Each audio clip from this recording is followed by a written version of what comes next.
He was killed by a truck on a wet highway. Then he woke up in the body of a 19-year-old count in the middle of a decaying village where people are dying from the very water they drink. No one here knows why the children are dying, but he does. He's an engineer. The cold hits his face like a bucket of ice water. Daniel opens his eyes and sees mud, brown, wet, right in front of his nose. He tries to stand up and falls back down. His hands are someone else's, thin, white. They aren't his hands. Someone is shaking him by the shoulder and yelling in his ear in an unfamiliar language. And suddenly, something clicks in his brain. The words make sense. A skinny man in a dirty cassock is kneeling and repeating the same thing over and over. "My lord, the count, you're alive. Thank you, lord." Daniel sits up. The world is spinning. The road stretches into a gray nowhere. 3 crooked houses, rotten straw on the roofs, not a single intact window. The stench doubles him over. Rot, manure. That's what a place smells like where people barely scrape by. The last thing he remembers is rain on the highway, a truck loaded with lumber, the screech of metal, darkness, and now mud and a stranger's body. Panic boils up inside him, hot, suffocating. He holds his breath and starts counting. 1, 2, 3. At a construction site in Benda, the foundation sank 12 centimeters overnight. The contractor was yelling. The client was sued them. And Daniel sat on a bucket and counted. Load, soil, options. Panic is a luxury for those who have time. He didn't have time then. He doesn't have it now either. He exhales. The priest introduces himself, Father Bernas, the parish priest of the village of Nizhny Gryfin. He says that the young Count Daniel von Gryfin fell from his horse 2 days ago. Everyone thought he was dead. It's a miracle. Daniel listens and scans the village. The roof of the nearest house has sagged on the right side. The rafters have rotted. It's tilted about 3 degrees. Water isn't draining away. It's pooling and putting pressure on the structure. In a year, the roof will collapse. The field is overgrown with weeds, but the soil beneath it is dark, rich. It's good soil. It's just that no one has worked it. The well by the house is leaning. The rope is rotten. There's a green film in the bucket. It reeks of rot even from 10 paces away.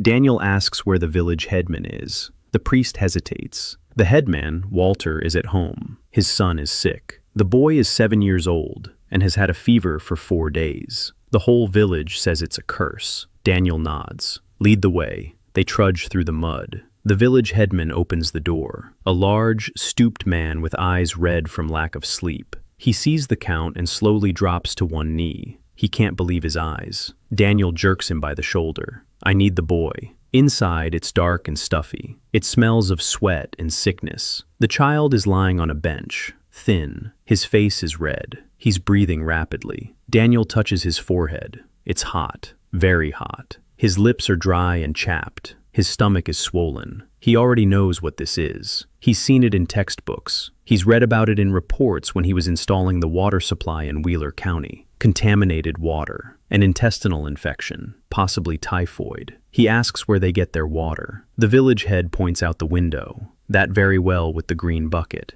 Daniel goes outside. He dips a white rag into the water. He pulls it out. The fabric is covered with a brown film and small specks. He walks around the house. There's an open cesspit by the wall. The stench hits him like a punch. Daniel crouches down and traces a line with his finger from the cesspit to the well. 10 steps. And a slope. Slight, but sufficient. All the filth flows straight into the water. Every sip from the well is a sip of poison.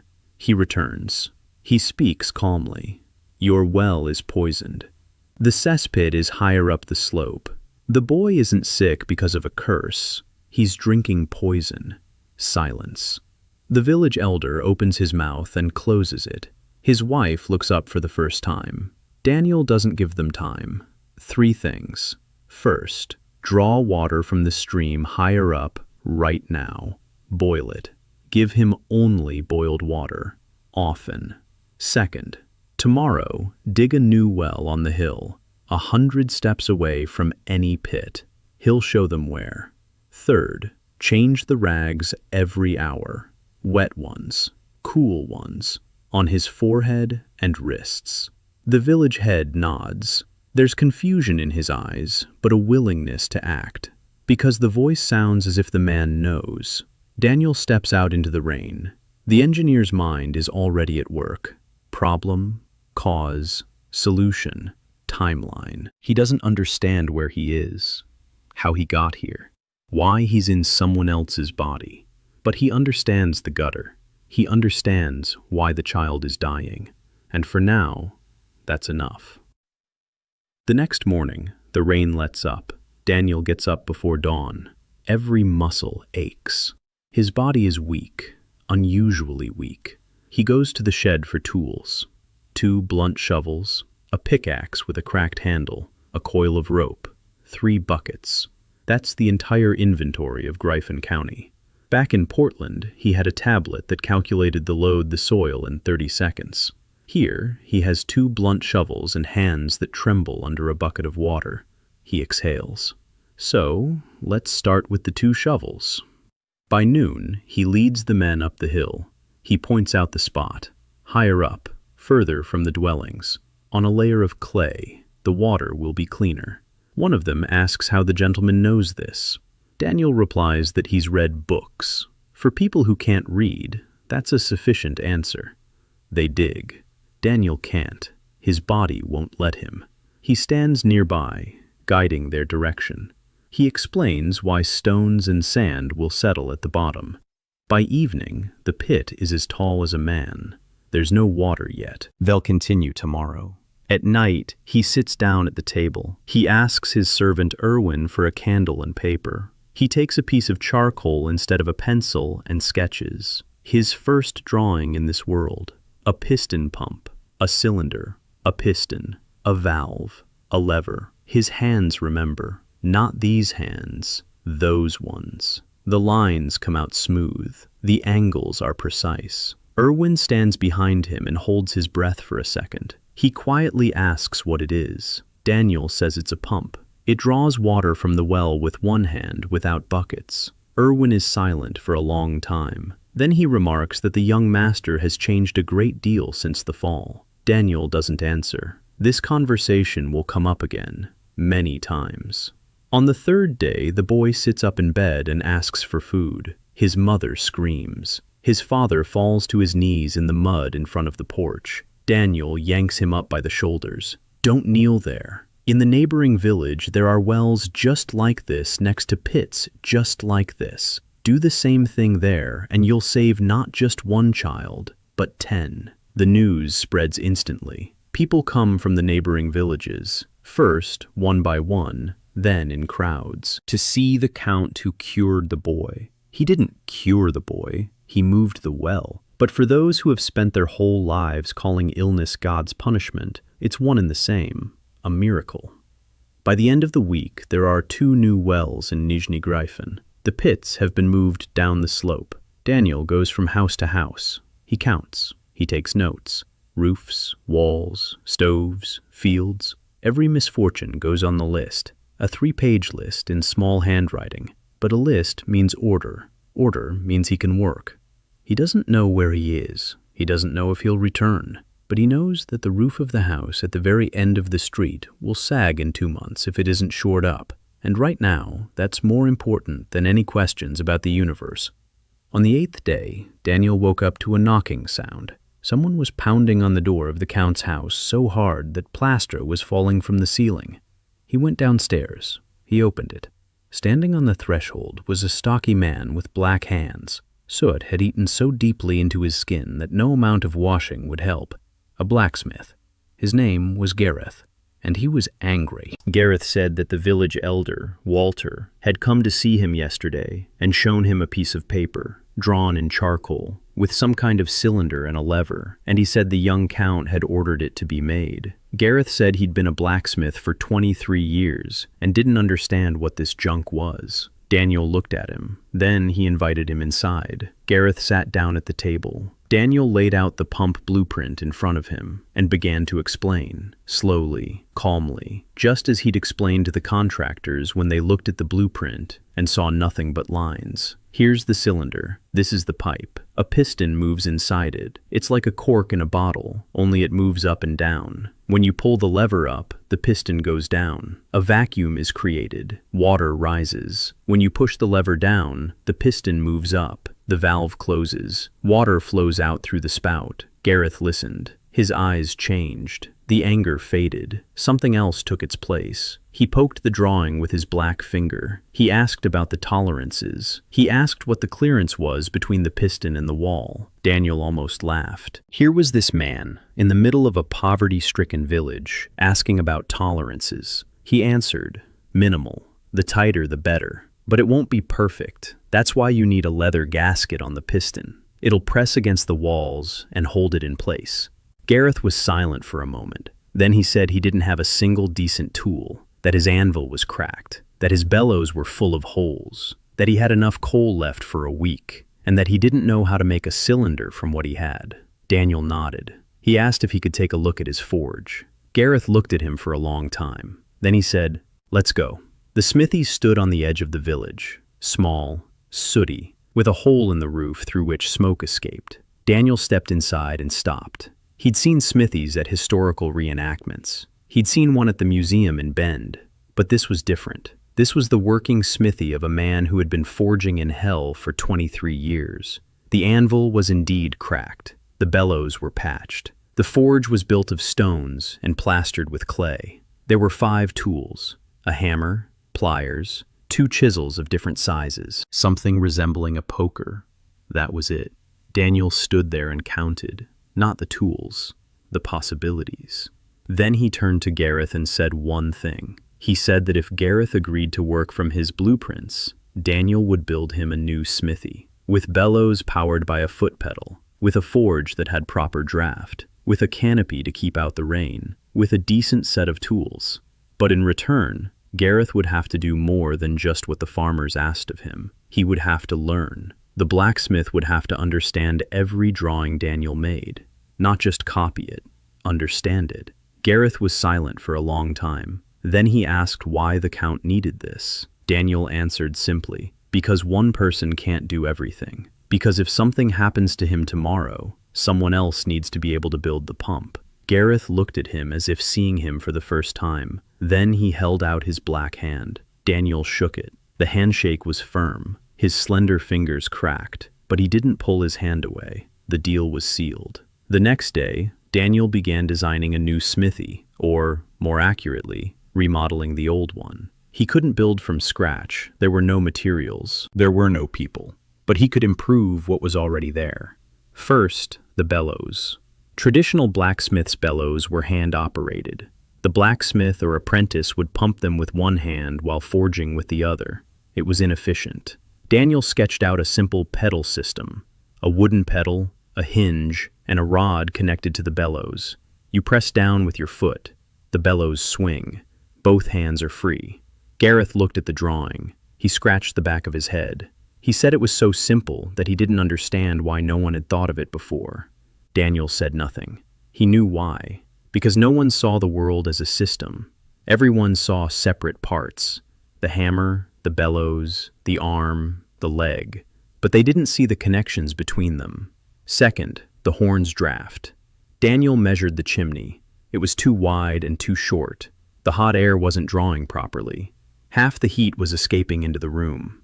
Daniel sketched an elongated chimney that tapered toward the top. Simple physics. A narrow channel accelerates the flow. The draft increases. The heat goes where it's supposed to. Gareth scratched the back of his head again.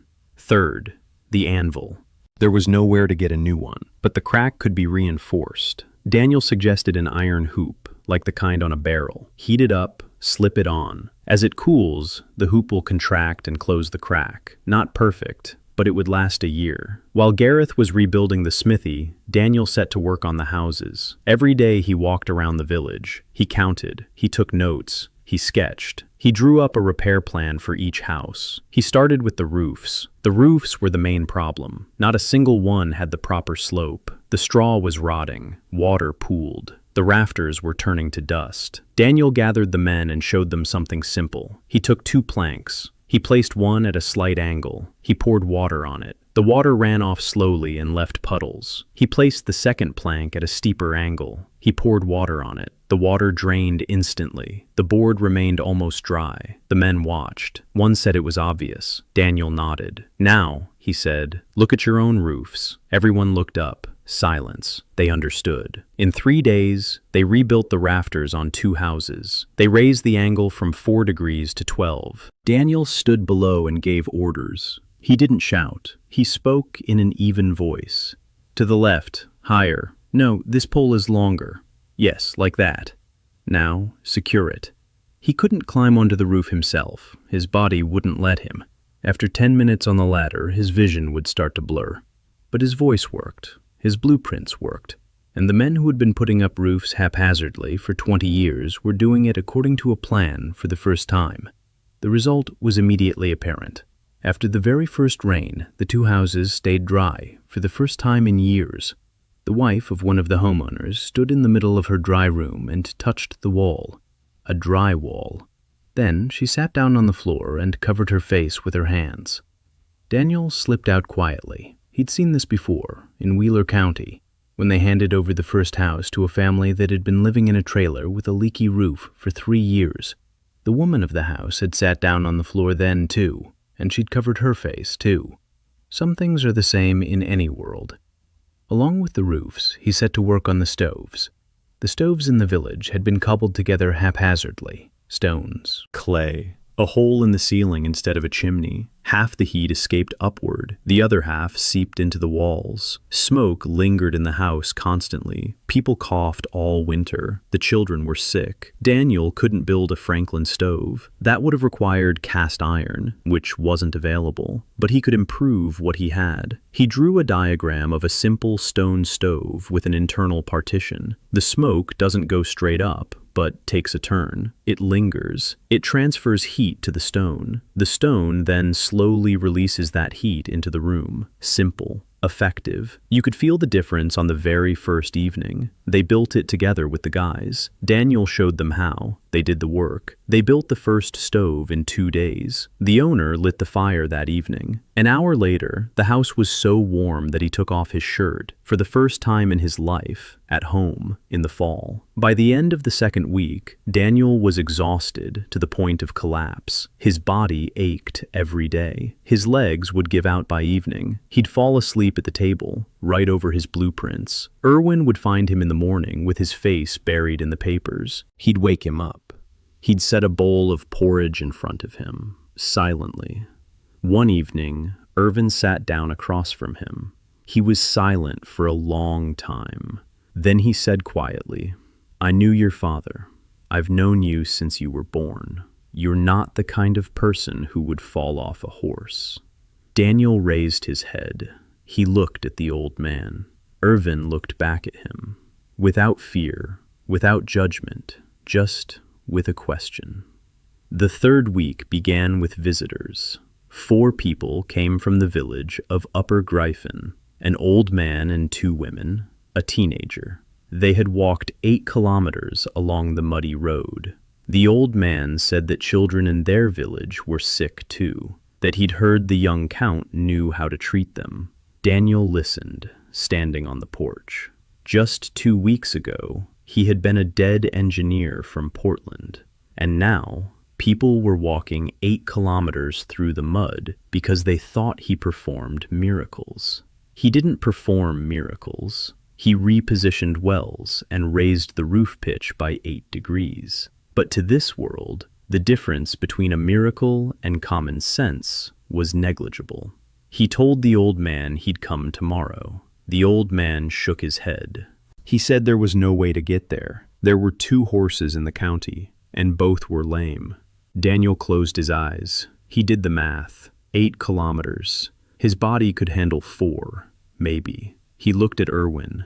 Erwin was already leading the donkey out of the barn. A small one, a stubborn one, a gray one. Daniel rode the donkey through the wet forest and thought about how he'd had a pickup truck in Portland, a white 2019 Toyota Tacoma, with air conditioning, with heated seats. The donkey stumbled, and Daniel nearly fell into the ditch. He clung to its mane and decided not to think about the pickup anymore. Upper Gryphon turned out to be even worse than Lower Gryphon. 7 houses, all in terrible condition. 1 well, standing in a low-lying area, a livestock pen nearby. The water looked murky, even at a glance. Daniel repeated what he'd done in the first village. He examined the well. He checked its location. He found the cause. Here, it was even simpler. The livestock pen was literally 5 steps away. Manure slurry was flowing right under the log cabin. He gathered the villagers. He explained. He demonstrated. He drew a line in the dirt with a stick to show where to dig a new well. The people listened. Some nodded.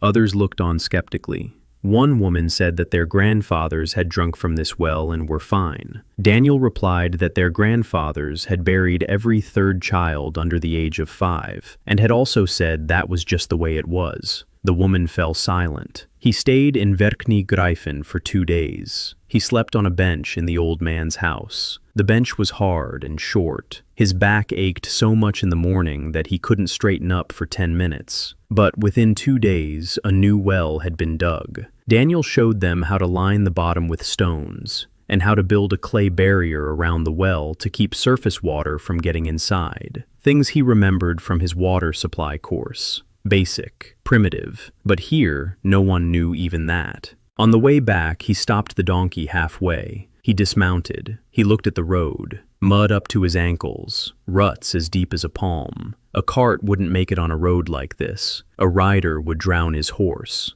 8 kilometers. And this was between 2 villages in the same county. How on earth had people lived here for the past 40 years? The answer was simple. Badly. They lived poorly. They died young. They buried their dead often. And they believed that was just the way it was supposed to be. Daniel jotted it down on his list.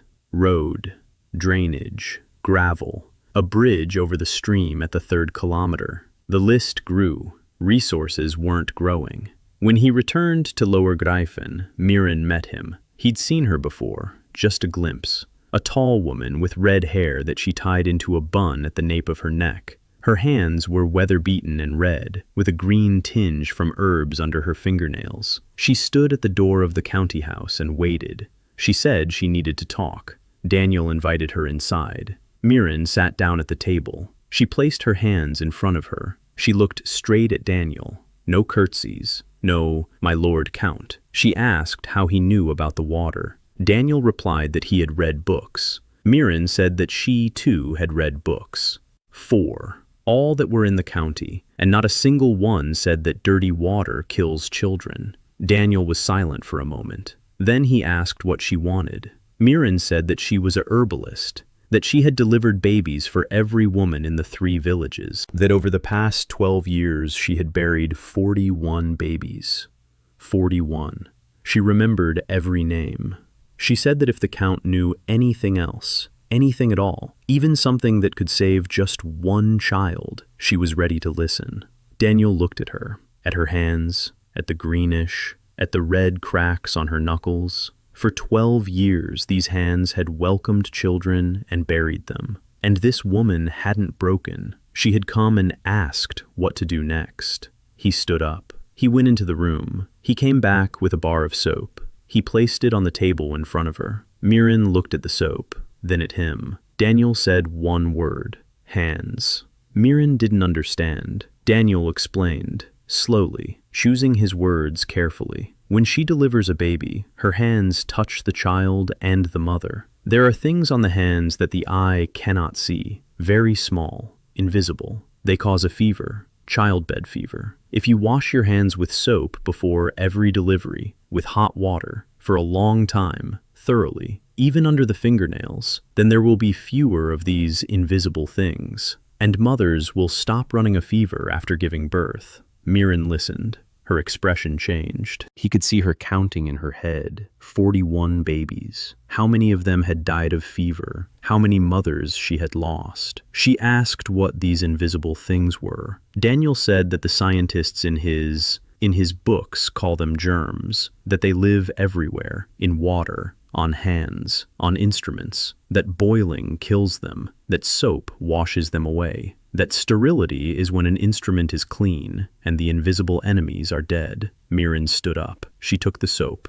She left. Daniel thought he'd gone too far, that she'd decided he was crazy, but that evening she came back. She sat on the step by his door, and she didn't leave. Irvin came out. He told her the Count was already asleep. She said she'd wait. She waited all night. In the morning, when Daniel opened the door, she stood up. She looked at him with eyes red from sleeplessness. She said that last night she had boiled her tools, scissors, thread, rags. She boiled them and thought about every woman who had been burned, about every child she had pulled out dead, and she had been thinking about one thing. What if she'd known this sooner? Just to wash her hands, just boil the tools. How many of them would still be alive? Her voice didn't tremble. Her eyes were dry. But Daniel could see that this woman was standing on the edge of something. He told her one thing. He told her it wasn't her fault, that she couldn't have known, that no one could have known, that knowledge doesn't come all at once, but in bits and pieces, and that now she knows. And now every child she saves will be saved because she wasn't afraid to ask. Mirren stood there and looked at him. Then she nodded, once, briefly, and she left. From that day on, she came every evening. She sat down at the table. She listened. She took notes. She didn't know how to write, but she drew pictures. Boil meant a drawing of fire under a pot. Wash hands meant a drawing of hands in a basin. She had her own system, and it worked. Mirren became his first student, not formally. Formally, he had neither a school nor students. But she was the first to realize that Daniel didn't just know more than others. He knew differently. She was the first to start calling him not Lord Count, but Daniel. Just Daniel. He didn't correct her. Between his lessons with Mirren and construction work, Daniel thought about bricks. He needed bricks, desperately. There was little stone in the area. Wood rots. But bricks mean houses that stand, walls that don't get wet, stoves that don't fall apart. He knew how to fire bricks, in theory. A Hoffman kiln, a ring-shaped structure with chambers, continuous firing. The heat from one chamber dries the bricks in the next. Fuel, high quality. But a Hoffman kiln is an engineering structure. It requires blueprints, materials, people, and time, of which there was less and less left before winter. He started small. He drew a diagram of a simple kiln. The brick kiln began operating on the 42nd day. Daniel stood there watching the fire. An orange glow flickered inside the chamber. The heat was so intense that it scorched his face from 3 steps away. The kiln's clay walls were covered with a web of fine cracks. He was nervous. If the walls didn't hold, the kiln would collapse and 4 weeks of work would go down the drain. Gareth stood nearby, his arms crossed. He was silent. He'd helped build this kiln. He'd laid the stones. He'd mixed the clay. And now he waited. Daniel hadn't left that night. He'd sat by the kiln, stoking the fire and monitoring the heat. His body ached with exhaustion. His eyes were heavy, but he couldn't leave. The temperature had to stay exactly right. Not too high, not too low. He judged it by the color of the flame, orange. That meant about 600, enough for the first firing. In the morning, he opened the kiln chamber. His hands were shaking, not from the cold, from excitement. The first brick lay on the stone shelf, red, even, with a slight ring when he tapped it with his knuckles. The ring meant the firing was complete. It meant the brick was strong. Daniel picked it up, heavy, warm, smooth. He held it and felt something inside him give way. It was a brick, just a brick. But it was the first brick in Gryphon County in 40 years, or perhaps in its entire history. Gareth walked over. He took the brick, turned it over in his hands, struck it with a hammer. The brick didn't crack. The blacksmith grunted. That was his highest praise. From the first firing, 43 usable bricks were produced out of the 60 that had been loaded into the kiln. 17 cracked. The defect rate was high, but it would do for a first try. Daniel recorded all the parameters: wall thickness, firing time, amount of firewood, temperature based on color, what worked and what didn't. Next time would be better. Along with the bricks, something else happened. Isolde arrived. Daniel knew he had a sister. Erwin had mentioned her. He'd said that Miss Isolde lived at the convent of St. Clair, a 2-day journey away, that she'd been sent there when she was 12, that she came to Gryphon once a year for 2 weeks. He hadn't expected her so soon, but one morning, a figure appeared on the road. A young woman riding a chestnut horse, alone, no servants, no guards, thin, in a dark traveling dress, her hair tucked under a simple scarf. She dismounted at the gate of the Count's estate. She looked at Daniel. He was standing on the porch in a work shirt splattered with clay, holding a drawing in his hand. Isolde looked at him for a long time, without blinking. Then she said she'd received a letter from Father Bernas, that her brother had fallen from his horse and nearly died, that she'd been riding for 2 days, that she was very glad he was alive. Her voice was steady, her face was calm, but her eyes told a different story. Her eyes said she was looking at a stranger. Daniel realized this instantly. She knew her brother. She knew how he stood, how he spoke, how he looked. The man standing before her stood differently, spoke differently, looked differently, and she could see it. He invited her into the house, offered her hot water, food. She refused. She sat down at the table, folded her hands, and remained silent. She just watched. Daniel didn't know what to do. He could have deceived the village elder. He could have deceived the men in the village. He could have told Mirren that he'd been reading books. He could even have pulled the wool over Erwin's eyes. Erwin had seen that the Count had changed, but he accepted it because the new Count was more useful than the old one. But this 17-year-old girl was sitting in front of him, and deceiving her was impossible, because she wasn't looking at what he was doing. She was looking at who he was. He decided not to lie. Not completely. He said that after the fall, he had forgotten a lot, that he saw the world differently, that he couldn't explain it, but that he was here, and that he needed help. Isolde listened. Then she asked one thing. She asked if he remembered the day when she and her brother were catching crayfish in the river, when she was 9, when he fell into the water and she pulled him out. Daniel was silent. He couldn't remember. It wasn't his memory. He said no, that he didn't remember. Not a single muscle on Isolde's face twitched, but something went out, like a candle behind glass. She nodded. She stood up. She said she would stay in the county, that there was nothing for her to do at the convent, that if he needed help, she would help him. Then she went to her room and closed the door. Daniel sat alone. He had just caused pain to a person he didn't even know. A sister had lost her brother, and instead of her brother, a stranger sat before her, one who couldn't even pretend well enough. He clenched his fists, then he unclenched them. Then he picked up a piece of charcoal and went back to the blueprints, because the blueprints didn't look at him with eyes in which hope had died. The next day, Isolde came down for breakfast, calm, composure. She asked how she could be of help.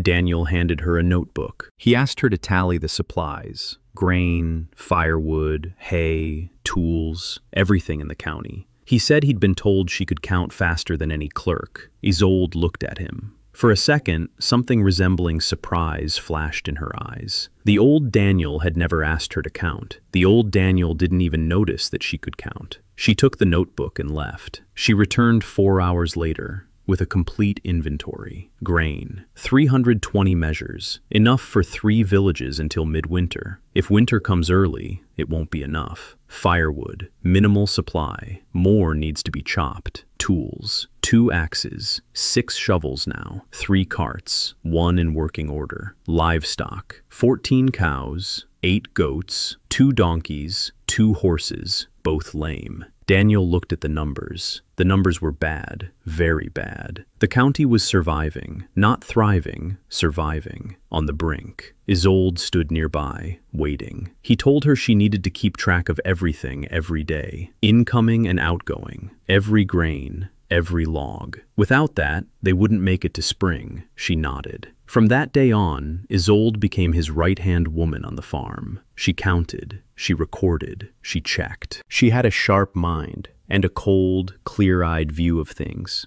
She didn't delude herself. If the numbers said there wouldn't be enough grain, she'd say there wouldn't be enough grain. No panic, no hysteria, just a fact. Daniel liked that. He was used to working with people like that, people who saw reality, Not the one they wanted to see, but the one that actually existed. Meanwhile, winter was approaching. Daniel could feel it.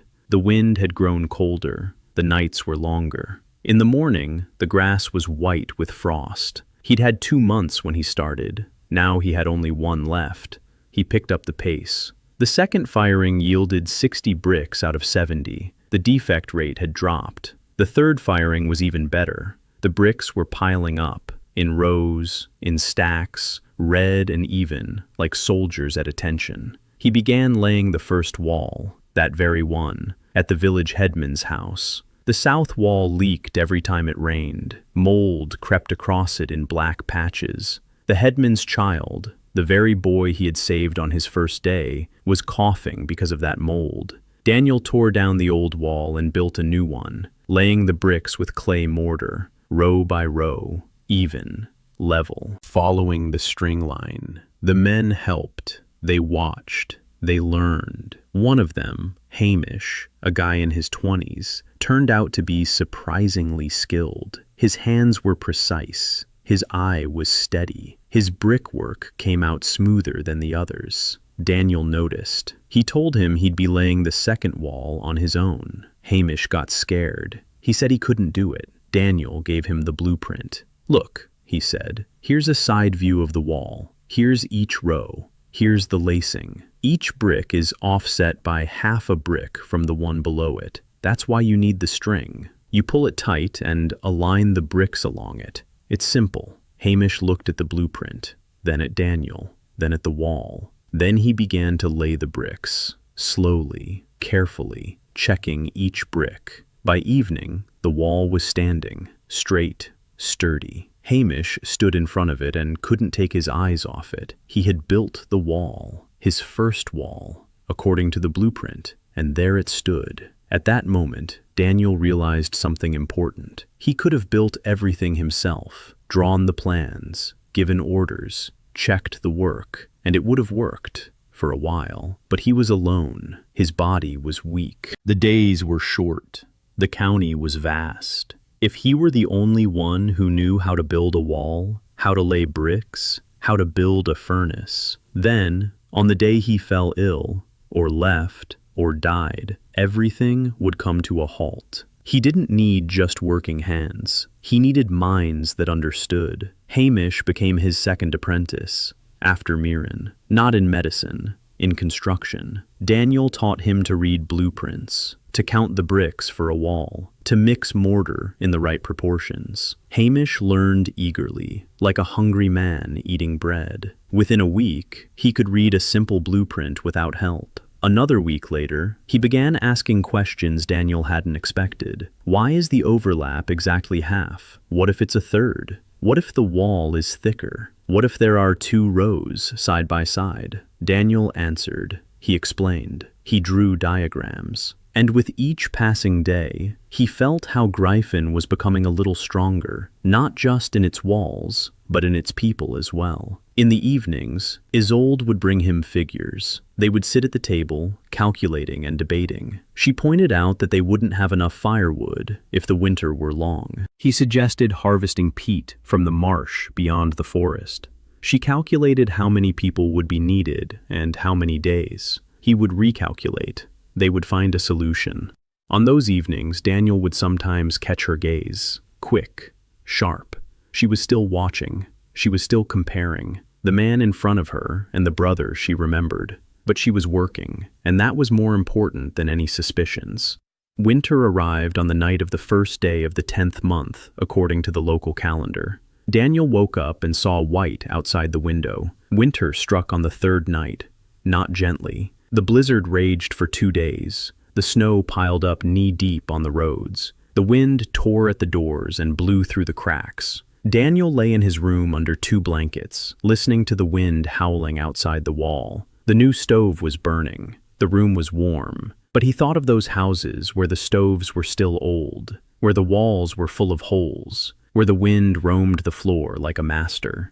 In the morning he went outside, with snow up to his thighs. His breath was steam. He made his way to the village headman's house. Walter opened the door. It was warm inside. A new stove, a new wall, a dry floor. The boy was sitting at the table, eating porridge. He looked healthy and rosy-cheeked. He saw the Count and smiled. Daniel nodded at him and moved on. The second house. That one was fine too. The stove had been rebuilt. The roof had been raised. It was holding up. The third house was worse. The stove was old. Smoke filled the room. The woman of the house was coughing. 2 children sat by the wall, wrapped in rags. Daniel made a note of it. This house was next in line. As soon as the blizzard subsided, he went around to all the houses in Lower Gryphon. 6 out of 9 were in acceptable condition. 3 required urgent repairs. But urgent repairs were impossible in a blizzard. All he could do was wait. The waiting was the worst part. Daniel was used to working, used to being on the move, used to making decisions. And now he was sitting in the Count's house, staring out the window at a white wall of snow. Isolde sat next to him, counting. She weighed the supplies every 3 days. The numbers were slowly creeping down. The grain was running out faster than he'd hoped. So was the firewood. The peat they'd gathered from the bog helped,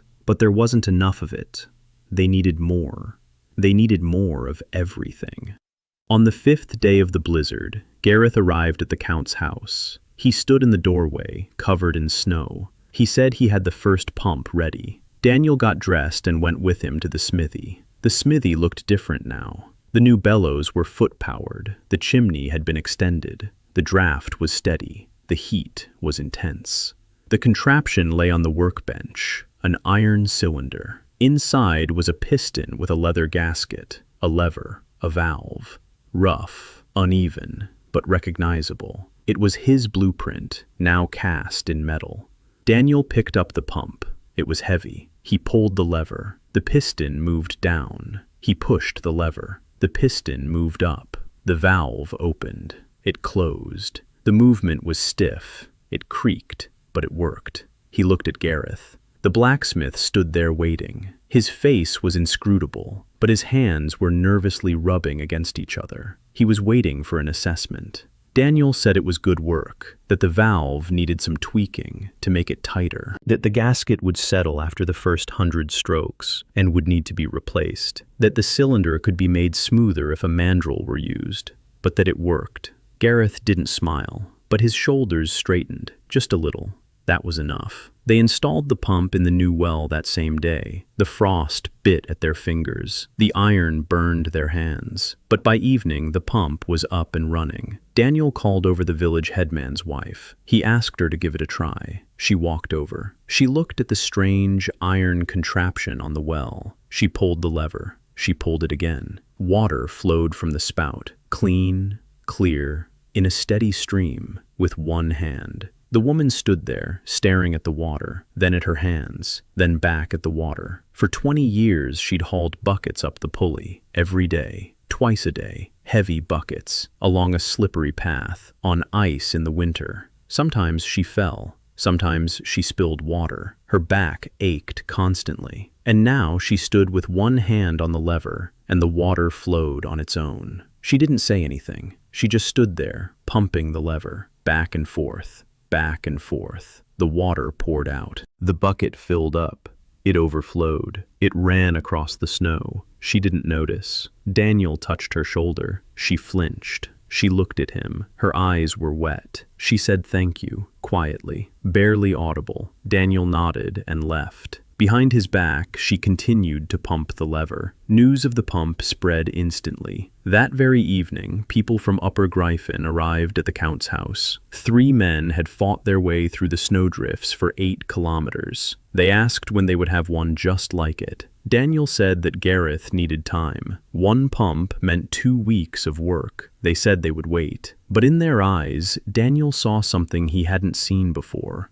Not hope. There had been hope before. Trust. They believed he would do it. Not because he was the Count, but because he had already done it. The wells were working. The roofs held up. The stoves kept them warm. The bricks were red and sturdy. He didn't promise miracles. He did simple things, and they worked. The blizzard subsided on the 7th day. Daniel set out on his donkey to make the rounds of the villages. 2 had run out of supplies. They needed firewood. He organized the harvest. The men chopped wood. The women tied bundles. The children hauled brushwood. Everyone worked. No one asked why. Winter explained everything on its own. On one such day, as Daniel stood at the edge of the forest counting the felled logs, Mirin approached him. Her glow was red from the cold. Her hands were tucked into her sleeves. She said that a woman was giving birth in Upper Gryphon, the first birth since she'd started boiling the instruments. Daniel looked at her. He asked if she was afraid. Mirin said no, that she wasn't afraid, that she knew what to do. Her hands were clean. The instruments had been boiled. The rags are fresh. She knows. Then she paused and added that she was a little afraid.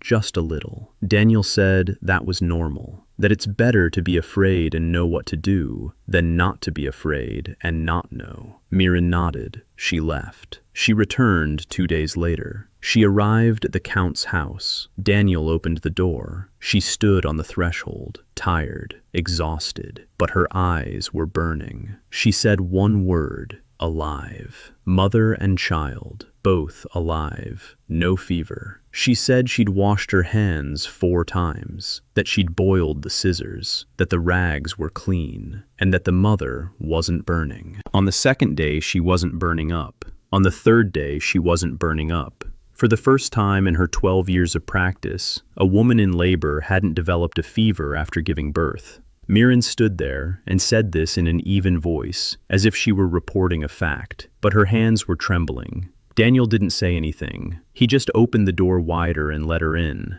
He set a cup of hot water in front of her. She sat at the table and drank, in silence, for a long time. Then she said she would keep a record. Every birth, every outcome, whether she washed her hands or not, whether she boiled the water or not, what happened, how it ended. She said she wanted to prove it, not to him, to herself, that it works, that it's not a coincidence. Daniel said that's called observation, that in his books, it's the first step toward true knowledge. Gather the facts, compare them, draw a conclusion. Mirin looked at him. There was an expression in her eyes that he was beginning to recognize. Hunger. Not physical, a hunger of the mind. She wanted to know more. She wanted to understand, and she was ready to work for it. Winter was setting in, a harsh one, long. Supplies were dwindling. Daniel and Isolde took inventory every 2 days. They cut back. They scrimped. He implemented a rationing system. Each family received exactly as much grain as they needed. No more, no less. Isolde kept track. She counted. She recorded. Some grumbled. One man said the Count was being stingy. Daniel went to see him. He showed him Isolde's notebook. He showed him the numbers. This is how much we have. This is how many of us there are. This is how many days until spring. This is what we get if we divide it up. The man looked at the numbers. He couldn't read, but he understood numbers. He counted on his fingers. He fell silent. He left. He didn't complain anymore. By midwinter, a rhythm had settled in Gryphon. A strange one, a new one, unfamiliar, but a rhythm nonetheless. Work in the morning, chopping wood, repairing whatever had broken overnight, feeding the livestock. In the afternoon, weather permitting, construction, bricks, walls, stoves. In the evening, Daniel taught. Marin came with questions about hygiene, Gareth with questions about metal, Hamish with questions about masonry. Isolde brought the numbers. Sometimes the 4 of them would sit around the table, and Daniel would draw. Blueprints, diagrams, explanations, a cross-section of a furnace, a pump in detail, field drainage, crop rotation. He would draw, and they would watch. And they asked questions, more and more questions, more and more complex, more and more profound. These were the evenings he loved most of all, more than the moment when the bricks rang out after firing, more than the pump at the well, because on those evenings he saw their eyes light up. How people began to think not with their hands, but with their minds. How a blacksmith with 23 years of experience suddenly understood why steel breaks at one temperature and bends at another. How a herbalist began to see the connection between dirty water and a sick child. How a bricklayer understands that a wall isn't just bricks stacked on top of each other, but a system where each element supports the other. That was his real weapon. Not glass, not brick, not a pump. people who were beginning to understand. On one such night, when everyone had left, Isolde lingered. She stood by the door. She was silent. Then she said quietly, "My brother never looked at people like that. He didn't see them. He looked right past them. You look at everyone, as if everyone matters." Daniel turned to her. She was standing in the doorway. The candlelight fell on half her face. The other half was in shadow. He said that everyone does matter, that a county isn't land or walls, it's people. And if people don't know how or don't understand, no walls will save them. Isolde looked at him. Then she said, even more quietly, "I don't know who you are, but I'm glad you're here." And she left. Daniel stood alone. Snow was falling outside the window. Quiet, slow, white. He thought that it was probably winter in Portland right now, too. Then he thought that in Portland, they'd probably already buried him. Then he stopped thinking about it, because he'd have to get up in the morning, go outside, look at the road covered in snow, count the firewood, check the wells, draw a blueprint for the new wall of the third house, and carry on, just carry on, step by step, brick by brick, person by person, because there was no other way, and because this way worked. Spring came to Gryphon as a guest no one was expecting anymore. The snow melted slowly, in muddy streams. Brown water flowed along the roads. The fields lay bare, black, and wet. Daniel stood on a hill behind the village and looked down. 3 villages, 9 houses in Lower Gryphon, 7 in Upper, 5 in River, 21 houses, 143 people, all alive. Not a single child had died over the winter. Not a single woman in labor had perished from a fever. Not a single elderly person had frozen to death. It was a miracle, not a magical one, an arithmetic one. Isolde stood beside him, a notebook in her hands. She was counting the supplies one last time. There was enough grain for 2 weeks, firewood for 10 days, but they no longer needed the firewood. The sun was warm. The air smelled of earth. They'd made it through, barely, by the skin of their teeth, but they'd made it. Daniel exhaled. He looked out at the fields and began to think about food. The fields of Gryphon hadn't yielded a normal harvest in 40 years. Not because the soil was poor, the soil was excellent. Black soil, rich, deep. But the farmers planted the same crop every year in the same spot. Rye, rye, rye. The soil was becoming depleted. Yields were falling. People said the land was cursed. Daniel knew the land wasn't cursed. The land was hungry. He gathered the men from all 3 villages. 27 men stood before him in the field. They watched. They waited. He crouched down. He scooped up a handful of soil. He held it up. He said that the land was like a person. If a person eats only bread every day, no meat, no vegetables, no milk, then he grows weak. He gets sick. He dies. The land is the same. If you plant rye every year, the land gives up everything it has and gets nothing in return. You have to rotate crops. 1 year, rye. The second year, peas or beans. The third year, let the field rest. Let the cattle graze on it. The manure will restore to the soil what it has lost. The men listened. One old man shook his head. He said that if a third of the fields lay fallow, they would harvest less. Daniel said no. That a field, after resting, will yield twice as much. That, in total, over 3 years, they'll harvest more than they would in 3 years without letting the land rest. The old man didn't believe it, but he didn't argue. The Count had saved his grandson. The Count had repaired his roof. The Count had given him a stove that kept the house warm. The old man was willing to give it a try. Daniel divided up the fields. He drew a map. Which field would be planted with what this year? Which would lie fallow? Which would be for beans? Isolde copied the map into a notebook. She marked each plot with a number. The men each received their own plan. Simple,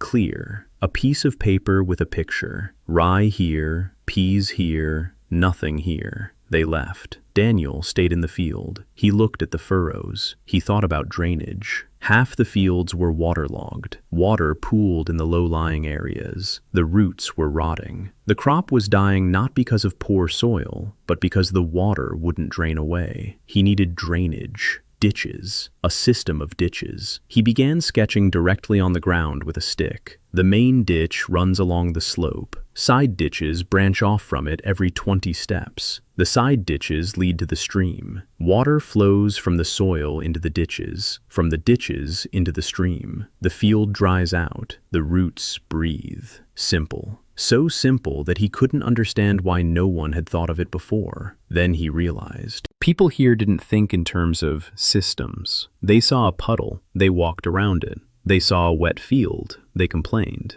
But they didn't see the connection between the puddle and the ditch that wasn't there. They didn't see that water obeys a single rule. It flows downhill, always. If you give it a path, it will go away. If you don't, it will stay put. He mobilized the people. Everyone who could hold a shovel came out to dig. Men, women, teenagers. Even Erwin came, old, skinny, with a shovel that was bigger than he was. He dug slowly, but he dug.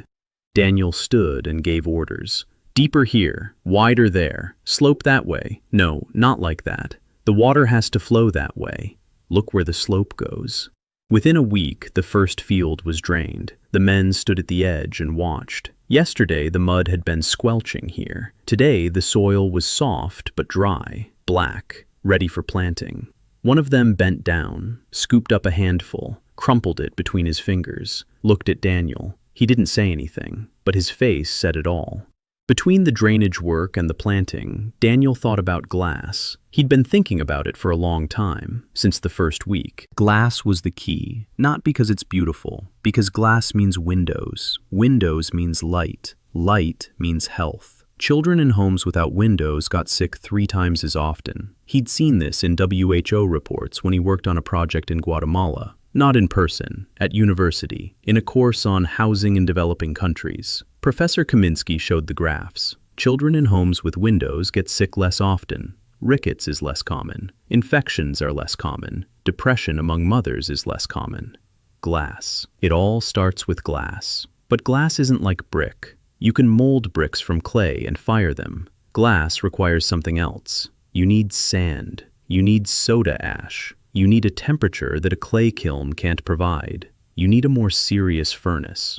He started with sand. The Gryphon River carried sand, lots of it. But not just any sand is suitable for glass. You need quartz sand, pure white sand. Daniel walked along the riverbank for 3 days, taking samples. He looked at it. He felt it. He let it run through his fingers. At a bend in the river past Upper Gryphon, he found what he was looking for. Fine, white sand, almost impurity-free. It sparkled in the sun like sugar. He filled a sack. He brought it back. Now for the soda. There was no soda. None at all. Not in the county, nor in the immediate vicinity. He could have bought some, but buying meant money. The county had no money at all. When Isolde counted it, Gryphon's treasury amounted to 14 silver coins and a handful of copper coins. With that money, he could have bought 1 cow. Not the best one, but he didn't need baking soda. Not necessarily. There was another way, an old one, as old as the world itself. Ash. Wood ash contains potash, potassium carbonate. It's not soda, but it works similarly. It lowers the melting point of sand. It makes glass possible. And there was ash in Gryphon in abundance. Every house stoked its stove every day. The ash piled up. They dumped it into ditches and onto the roads. Daniel ordered them to collect it, all of it, every handful. People were surprised, but obeyed. 2 weeks later, he had 6 sacks of pure wood ash. He began to leach the lye. A simple process. Put the ash in a barrel, pour in water, wait, strain it, boil it down. What's left is potash, rough, dirty, but it'll do for the first batch of glass. The process took 10 days. Daniel did it himself. Not because he didn't trust others, because no one understood why. He stood over the barrel, stirring with a stick, checking, sniffing, tasting it on his tongue with his fingertip. Bitter, pungent. That means there's lye. That means it's working. At the same time, he was designing a glass furnace. That was a different challenge, more difficult than the brick kiln. Glass melts at a temperature of about 1,200 degrees. A typical wood-fired kiln reaches 600, 700 at most. With good draft, maybe 800. Not enough. He needed a way to raise the temperature. Daniel recalled that in his university course on the history of technology, they'd find about ancient glass furnaces. The key is preheating the air. The air fed into the furnace first passes through a hot channel. It heats up. Hot air intensifies combustion. The temperature rises. A simple principle. The implementation is more complicated. He spent 3 days drawing up plans. He revised them. He calculated. He revised them again. A cross-section of the furnace, the firebox, the melting chamber, the air duct surrounding the chamber, the chimney, the charging port, the melt outlet. Every element is connected to every other. Just like in any engineering system, change one thing and you'll break something else. Gareth looked at the drawings and said nothing. Then he said it was madness. Then he said he'd give it a try. They spent 3 weeks building the furnace. Bricks, clay mortar, stone for the foundation. Daniel was in charge. Hamish laid the bricks. Gareth made the metal parts, the damper, the grate, the fasteners. Isolde kept track of material usage. Marin came by to watch. She asked why. Daniel explained. Glass, windows, light. The children would stop getting sick. Marin nodded. She had already gotten used to the fact that every one of the Count's crazy ideas ended up saving someone's life. The first firing was scheduled for the middle of the 4th month. Daniel didn't sleep the night before. He lay there, staring at the ceiling. He thought about how, if the furnace didn't reach the right temperature, 3 weeks of work would be wasted. He thought about how, if the glass didn't turn out right, he wouldn't know what to do next. He thought about how, back in Portland, he would have opened his laptop and Googled it. But here, he had only his head. And that head had to remember everything correctly. In the morning, he loaded the crucible, a clay pot coated on the inside with an extra layer of clay. Inside was the mixture, sand, potash, a little lime they'd found in the quarry beyond the woods. The proportions were approximate. He didn't remember the exact figures. He knew there was the most sand, soda ash or potash, about 1/3 as much as the sand, a little lime, for strength. He loaded it, closed the damper. He lit the fire and began to wait. The kiln was working. The draft hummed. Air flowed through the channel. It heated up. It entered the chamber hot. The flame was a different color. Not orange, yellow, bright. The heat was so intense that it was impossible to stand closer than 3 steps away. The hours passed. Daniel tossed in more firewood. He kept watch. He was sweating. His face was burning. His hands were shaking. 6 hours later, he opened the damper and peered inside. The crucible was glowing. And inside the crucible, something was flowing. Orange, thick, alive, glass. He closed the flap. His hands were trembling, not from the heat, but from what he'd created. He let the mass sit for another 2 hours. Then he pulled out the crucible with the long iron tongs that Gareth had made especially for this. The crucible was glowing. Inside was lava, an orange glassy mass. He poured it onto a flat stone. The mass spread out, slowly, thickly. He smoothed it out with an iron plate, as best he could, crooked, uneven, bubbles inside, stones and dirt along the edges. He left it to cool. By evening, a sheet of glass lay on the stone, cloudy, warped, with a greenish tint, with bubbles and streaks. It was the worst glass in the history of glassmaking. Daniel picked it up, looked through it. Light passed through, distorted, blurred, but it passed through. He laughed, quietly, standing alone in the middle of the yard with a piece of crooked green glass in his hands. He laughed because it worked. Badly, crooked, dirty, but it worked. Sand had become glass. The second sheet of glass was better than the first. The third was better than the second. By the 10th, Daniel had learned to control the temperature. By the 15th, he'd found the right proportion of potash. By the 20th, the glass had become transparent. Not perfect, still with a slight green tint, still with tiny bubbles if you looked at it at an angle, but transparent. Light passed through it evenly and clearly. He installed the first window in Walter the foreman's house, the very same house where the sick boy had been lying 3 months ago. Now, the boy stood against the wall, watching as Daniel and Hamish secured the frame. A wooden frame, glass inside, thin, slightly greenish, about the size of a large book. They placed the frame in the opening. They sealed the cracks with clay. They stepped back. Light poured into the room, not through the door, not through the hole in the wall plugged with a rag, through the window. A real, transparent window. The room, which had always been as dark as a burrow, suddenly became bright. Every corner was visible, every floorboard. Dust danced in a ray of sunlight. The village headman's wife walked in. She stopped. She looked at the window. She looked at the light on the floor. Then she looked at her hands in that light, at the cracks in her skin, at the wrinkles. She said she'd never seen her hands in such light before, that she didn't know they were so old. Then she laughed. The boy ran up to the window. He pressed his nose against the glass. Beyond the glass was the yard, trees, the sky, clouds. He saw this every day from outside, but this was the first time he'd seen it from inside the house. He turned around and said that you could see the world through the window. Daniel stood in the doorway and watched the child pressing his nose against the glass. 4 months ago, this boy had been dying from contaminated water. Now, he was looking out the window. And for Daniel, at that moment, all the engineering of every age was worth it for this one window in one house in one forgotten village. The news about the glass spread faster than the news about the wells. Much faster. A well means health. People don't understand health until they get sick. But glass, you can see it. Glass sparkles. Glass lets light through. Glass is beautiful. People came from the villages just to look. Village elders stood in front of the window and touched it with their fingers, carefully, as if it were a sacred object. One old man said he'd seen glass only once in his life, in a church in the city where he'd gone to a fair 40 years ago, a tiny piece set in a silver frame, and they'd asked for a price equal to a year's harvest for it.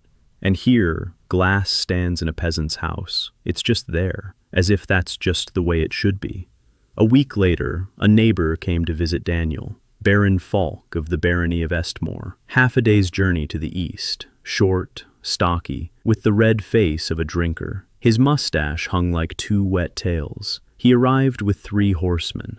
He stopped at the gate. He demanded to see the count. Daniel came out, in a work shirt, with clay on his hands. Baron Falk looked down at him. He said he'd heard about the glass. He said he wanted to see it. Daniel led him to the workshop. Workshop was too grand a word for it. A shed, a kiln, a table, barrels of sand and potash, tools. Several sheets of finished glass stood against the wall, leaning against one another. Baron Falk approached the glass. He picked up a sheet. He looked through it. His eyes widened. He turned to Daniel. He asked how much. Daniel asked how much of what. The Baron asked how much the sheet cost. Daniel replied that the glass wasn't for sale. The Baron decided he was haggling. He named a price, 10 silver pieces per sheet. Daniel said again that the glass wasn't for sale. The Baron offered 20. Daniel shook his head. The Baron flushed. He said that 30 silver coins was more than the whole chicken coop was worth. Daniel replied calmly that the glass would first go to the homes of the residents of Gryphon, to every house, to every family. When everyone had windows, then they could talk about a sale. Baron Falk stood there, staring at the 19-year-old boy in a work shirt who was turning him down to his face. Then he turned around, mounted his horse, rode away, without saying goodbye. Irvin stood off to the side. When the dust settled, he said quietly that the young gentleman had just made his first enemy. Daniel knew. He had seen the Baron's face. Greed giving way to anger. Anger giving way to something cold, calculating. Baron Falk had ridden off with suspicion, and in this world, suspicion is more dangerous than open hostility. Daniel decided not to think about it. Not now. Right now, He had windows to install, houses to repair, fields to plow. He installed the windows one by one, every house, every family. Isolde had drawn up a list, a fair one. First, the houses with children, then the houses with the elderly, then the rest. No one argued with the order. Everyone saw that the Count himself lived with just one window, just one, in a house with 12 rooms. He could have had the entire Count's house glazed first. He didn't.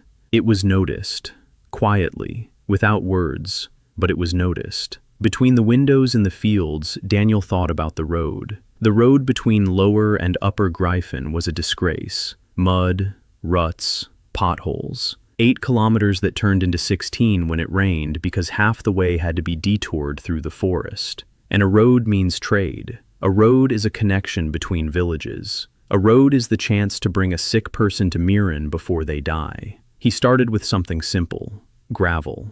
2 kilometers from Lower Gryphon, on the riverbank, lay deposits of river stones. Round, smooth, various sizes. He organized the collection. Children carried the small stones in baskets. Men hauled the large ones on carts. Women crushed the medium-sized stones with wooden mallets. Daniel showed them how to lay the stones. First, the large stones at the base, then the medium-sized ones, then small gravel on top. Tamp it down. Water drains down between the stones. The surface stays dry.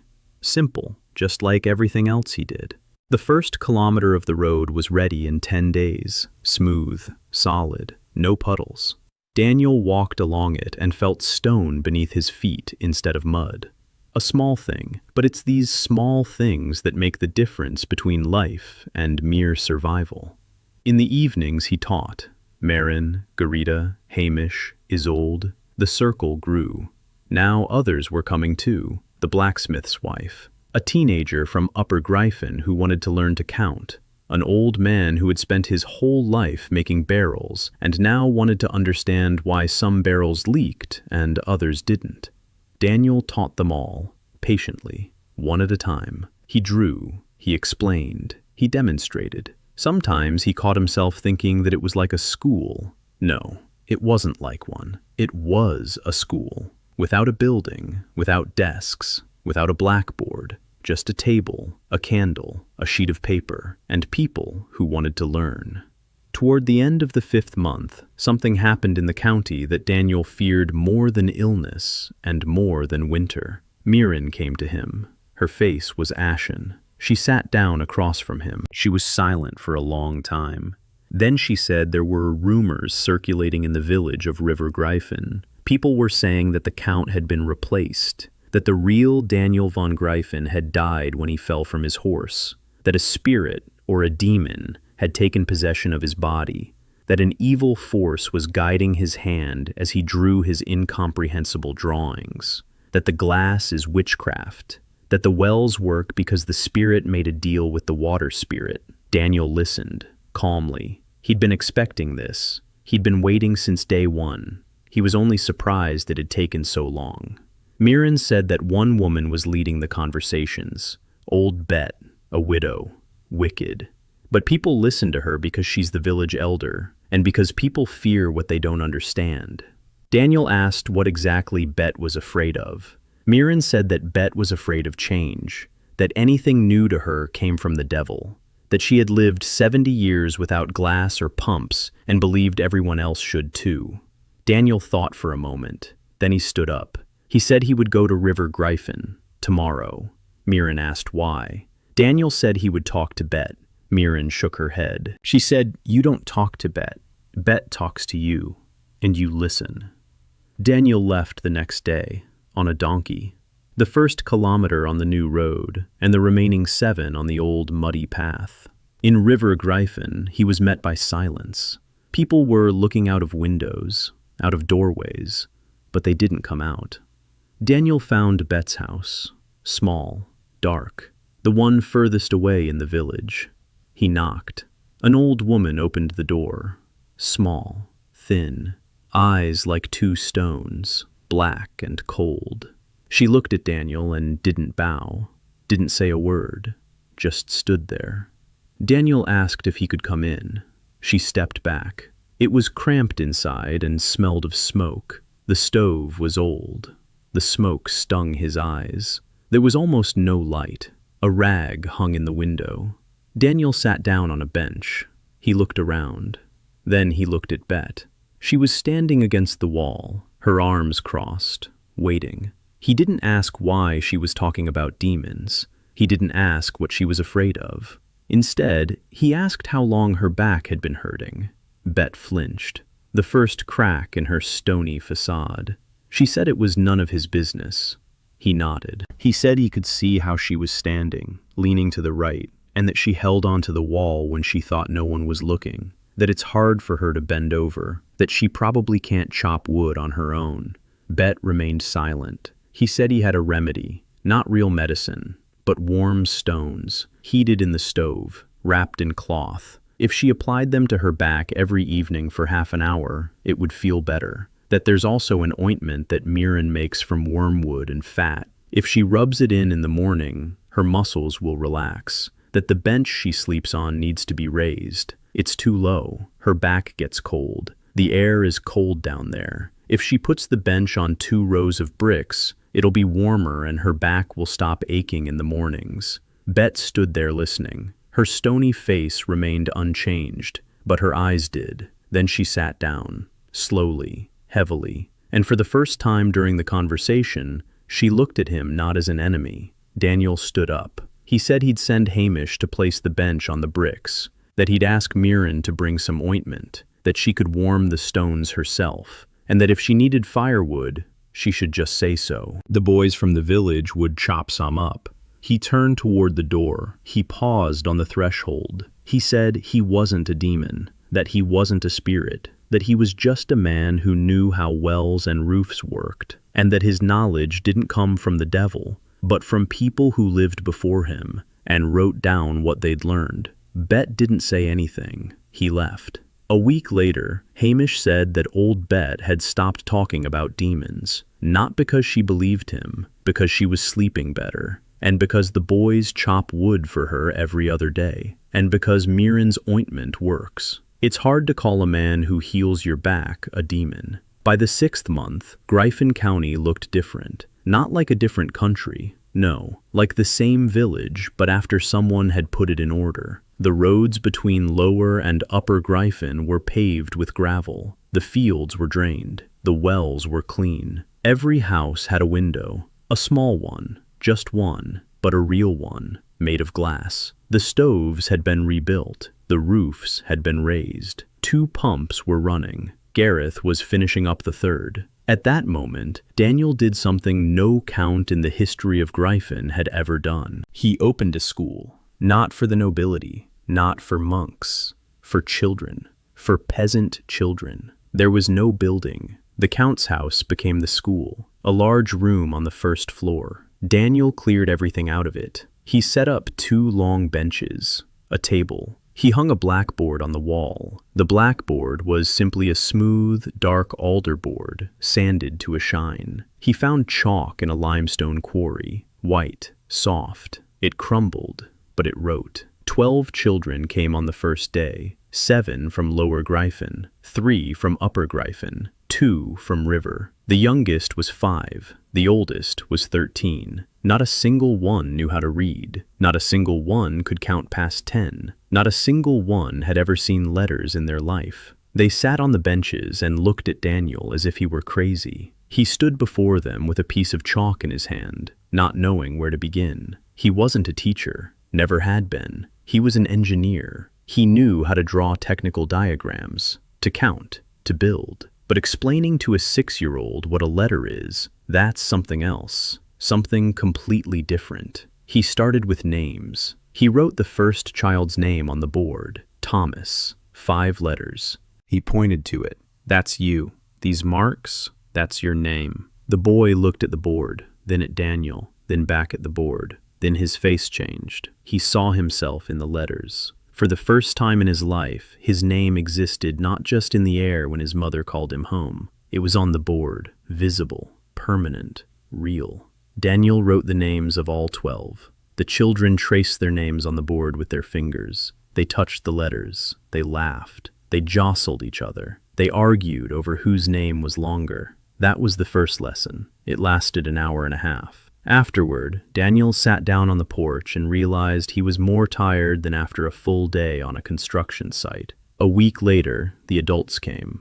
5. 3 women and 2 men. They said they wanted to learn too, letters and numbers. Daniel hadn't expected this. He set aside time for them in the evenings after sunset. They came after work, tired, with heavy hands and red eyes. They sat down on the benches. They took a piece of charcoal and traced letters onto scraps of birch bark, slowly, crookedly, their tongues sticking out from the effort. One of the men, Graham, a 50-year-old lumberjack with hands like shovels, tried to write his name 3 evenings in a row. On the 4th evening, he succeeded. He looked at the birch bark, at the 4 clumsy letters, and his eyes filled with tears. He didn't say a word. He just sat there, staring at his name. Daniel turned away. He let the man be alone with that moment. School was in session every day. Children in the morning, adults in the evening. Daniel taught on his own. He had no assistants, no textbooks, nothing at all. He made it up as he went along. Letters through names, numbers through farm work. How many measures of grain were in the granary? If you took away 10, how much would be left? If you add 5, how much will there be? The children counted on their fingers, then on pebbles, then in their heads. It was slow, it was hard, but it worked. Just as the school was gaining momentum, what Isolde had feared since spring happened. Supplies ran out before the harvest was ready. The grain was gone. The flour was gone. Between the last sack and the first sheaf, there were 3 weeks of emptiness, 3 weeks of hunger. Daniel called a meeting. Erwin, Isolde, Mirren, Gareth, village elder Walter. They sat down at the table. Isolde laid out the numbers. No grain. There is milk, but not much. There are fish in the river. There are mushrooms in the forest. There are roots. But that's not enough for 143 people for 3 weeks. Daniel thought for a moment. Then he asked Marin which herbs in the area were edible. Marin began to list them. Stinging nettles, sorrel, dandelions, lamb's quarters, chickweed, and wild garlic. Daniel listened. Then he asked if it was possible to make soup from stinging nettles. Marin looked at him strangely. She said that nettle soup was the food of beggars, that people made it when there was nothing else to eat. Daniel said that they had nothing else to eat right now, and that nettle soup with fish and roots wasn't starvation. It was a meal. It was a matter of quantity. He organized a foraging effort. The children gathered nettles and sorrel. The men caught fish. The women dug up roots. Everything was brought to the communal cauldron. Every day at noon in Lower Gryphon Square, a fire burned beneath a large cauldron. The soup was cooked for everyone. Everyone received a bowl, an equal portion. The same for everyone. The count ate the same soup as the lowliest laborer. This was noticed. For 3 weeks, they ate soup made of nettles and fish. For 3 weeks, Daniel went to bed with a half-empty stomach. His body, which was already weak, grew even weaker. He lost weight. His cheekbones became more pronounced. His arms grew very thin. Erwin watched him with concern. He said the count should eat more. Daniel replied that he ate as much as everyone else. Erwin shook his head, but didn't argue. The harvest came in the middle of the 7th month. The rye in the rotation fields stood tall, thick, golden. The men went out to reap and stopped. They looked at the ears of grain. There had never been a harvest like this in Gryphon in living memory. The field that a year ago had yielded 3 measures per plot now yielded 7. The drainage system was working. The crop rotation was working. The soil, rested and nourished by manure, yielded more than it ever had under the old method. When they calculated the total harvest, Isolde sat over her notebook and said nothing. Then she raised her head. She looked at Daniel. She said there would be enough grain to last until next summer, with a surplus. For the first time in 40 years that Gryphon County had a surplus. Daniel sat at the table. He looked at the numbers. Surplus. A word he'd heard at meetings in the office when they discussed the project budget. Now that word meant that 143 people would survive the coming winter without having to eat hungry nettle soup. He exhaled. Then he began to think about the mill. The grain needed to be ground. Right now, the women were grinding it by hand with stone millstones. It was hard, exhausting work, hours every day. Their backs were bent by the time they reached 40, hands worn down to calluses. A watermill could handle this in a single day. The Gryphon River flowed fast enough. The drop in elevation at the bend provided good head. He had scouted out a spot for the mill back in the spring. He began to sketch the wheel, the shaft, the millstones, the transmission mechanism, the water outlet, the dam. It was the most complex structure he had designed since moving here. More complex than a furnace, more complex than a pump. Lots of moving parts, lots of wood, lots of stone, lots of work. He spent 2 weeks designing it, redrawing, calculating the load on the shaft, the wheel's diameter, flow rate, size of the millstones. Every parameter depended on another, as always in engineering. Then he showed the blueprints to Gareth. The blacksmith looked at them for a long time. Then he said that a lot of iron parts would be needed. The axle, bearings, fasteners. That he didn't have that much iron. Daniel knew that. Iron was the main problem. There wasn't a single mine in the county. All the iron had to be imported. Expensive. His eternal enemy, a lack of resources. He thought about it for 3 days. Then he found a solution. Not perfect. A compromise. A wooden axle instead of an iron one. Heavier, less durable, but it works. Bearings made of hardwood greased with fat. They wear out in a season, but they can be replaced. Fastenings are kept to a minimum, only where iron is absolutely necessary. Gareth listened. He grunted. He said the Count knew how to find a way out of the impossible. Daniel said that wasn't a solution. It was a compromise. That the real solution was to find iron, and that he was thinking about that too. Construction of the mill began at the end of the 7th month. 20 men every day. They cut down trees, they hewn logs, they dug a drainage channel, they drove piles for the dam. Daniel stood on the bank and gave orders, a blueprint in one hand, a piece of charcoal in the other. He marked things up, he made corrections, he explained. Hamish worked beside him. Over those months, he had grown, not in height, in understanding. He read Daniel's blueprints with ease. He asked questions that were no longer those of a student, but of a master. Why is the shaft here and not half a meter to the left? Why are the millstones this size and not larger? Daniel explained. And every time, he saw that same spark in Hamish's eyes. Understanding, genuine, deep. The mill was ready by the first day of the 9th month. Daniel stood on the bank. The whole village stood nearby, about 70 people, everyone who could come. He nodded. 2 men lifted the sluice gate on the dam. Water gushed into the canal. It struck the wheel's blades. The wheel trembled, it swayed, and it started. Slowly, heavily, with a creak. But it started. The shaft turned. The millstones shifted. They poured in the grain. Flour poured out from under the stones. White, fine, real flour. Without hours of manual labor, without strained backs. The water ground the grain. The river worked for the people. Silence. Then someone laughed, then a second person, then everyone. People laughed and watched the wheel turn, how the flour poured out, how the river, which had been just a river all its life, suddenly became a helper. One of the women, the very one who had ground grain by hand every day, stood there watching the millstones. Her face bore the expression of someone who had been freed from a heavy burden. She turned to her friend. She said quietly that she didn't know what to do with her mornings now. That for 20 years, every morning, she had ground grain for 2 hours. And now she had 2 free hours. And she didn't know what to do with them. Daniel heard this and smiled. He thought he knew. School.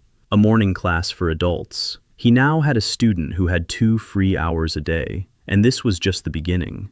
In the 10th month, the first stranger arrived in Gryphon, a man whom no one had invited and who wanted nothing, except the truth. A young monk from the monastery of St. Willem in the capital, thin, pale, with ink stains on his fingers.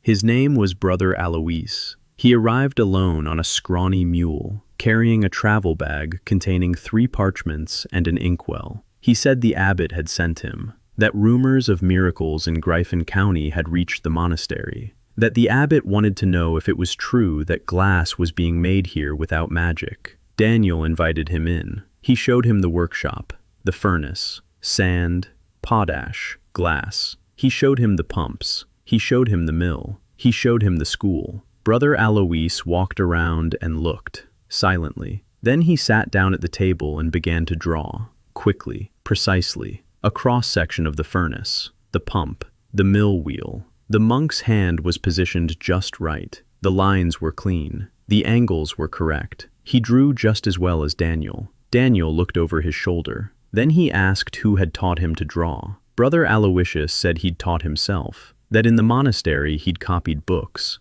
and that over 8 years he'd copied 400 manuscripts, and that he'd memorized every illustration. Daniel said the monk had a talent. Brother Aloysius looked at him in surprise. He said that was the first time anyone had ever told him that at the monastery they called him slow because he spent too much time fiddling with the illustrations instead of simply copying the text. He stayed in Gryphon for 3 days. He drew everything. He took notes. He asked Gareth about the furnace, Marin about soap and boiling, and Hamish about masonry. On the 4th day, he packed his things and left. Daniel walked him to the road. The monk sat on his mule. He was silent for a moment. Then he said he would write the truth to the abbot, that there were no miracles here. There was simply a man who knew things and taught others. Daniel nodded. He asked for one thing, not to draw the blueprints in too much detail, not because it was a secret, but because without understanding, a drawing is useless. A man who builds a furnace from a drawing without understanding the principle behind it will burn his hands. Brother Alois looked at him, then he nodded and rode away. Daniel knew this was only the beginning. The monk was a scout, a quiet one, a polite one, but a scout nonetheless. The monastery wanted to know the truth, not out of curiosity. The monasteries in Ardain were centers of knowledge and centers of power. If Gryphon was making glass without magic, it meant that the glass monopoly could collapse. And the glass monopoly belonged to the Corwald Trading House. And the Corwald Trading House paid the monasteries a tithe on the glass. The chain was long, but Daniel saw it all, every link. He didn't have time to think it through. The following week, other guests arrived. 3 men, dressed like peasants. But Daniel could tell. Their hands were too clean. Their backs were too straight. Their boots were too good. They weren't peasants. They came to the Count's house. They said they were looking for work. They said they'd heard there was work and bread in Gryphon. Daniel looked at them. Then he called for Brianna Morgan, captain of the Count's Guard. 6 men and a dog. She'd come into his life 3 months earlier. A former mercenary, tall, a scar across her left eyebrow, a voice like sandpaper. She came to Gryphon because no one else would hire a female captain. On her very first day, she summoned Daniel for a talk. She stood in front of him, hands on her hips, and spoke bluntly. If he was a fool and she'd have to die because of him, she'd leave. Daniel replied that he wasn't a fool and that she wouldn't have to die, that it was her job to make sure no one died, including herself. Bree looked at him for a long time. Then she nodded. From then on, she was by his side, quiet, attentive, dangerous. A month later, Daniel built the guards a barracks, a proper one, with bunks, with a stove, with a dry floor. Bree stood in the new barracks and said nothing. Then she said that in her 15 years of service, these were the first decent barracks she'd ever seen. That usually the guards were housed in a barn, literally. Daniel said that people who protect others should sleep like human beings. Bree didn't reply. But from that day on, if anyone gave at the Count, she would step between them, silently, her hand on the hilt of her sword. She didn't ask any questions. Now Daniel called Bree over and pointed to 3 guests. Bree looked. A minute later, she returned. She said quietly that one had a short sword under his cloak. The second had chainmail under his shirt. The third looked clean, but was nervous. Daniel nodded. Not peasants. Spies.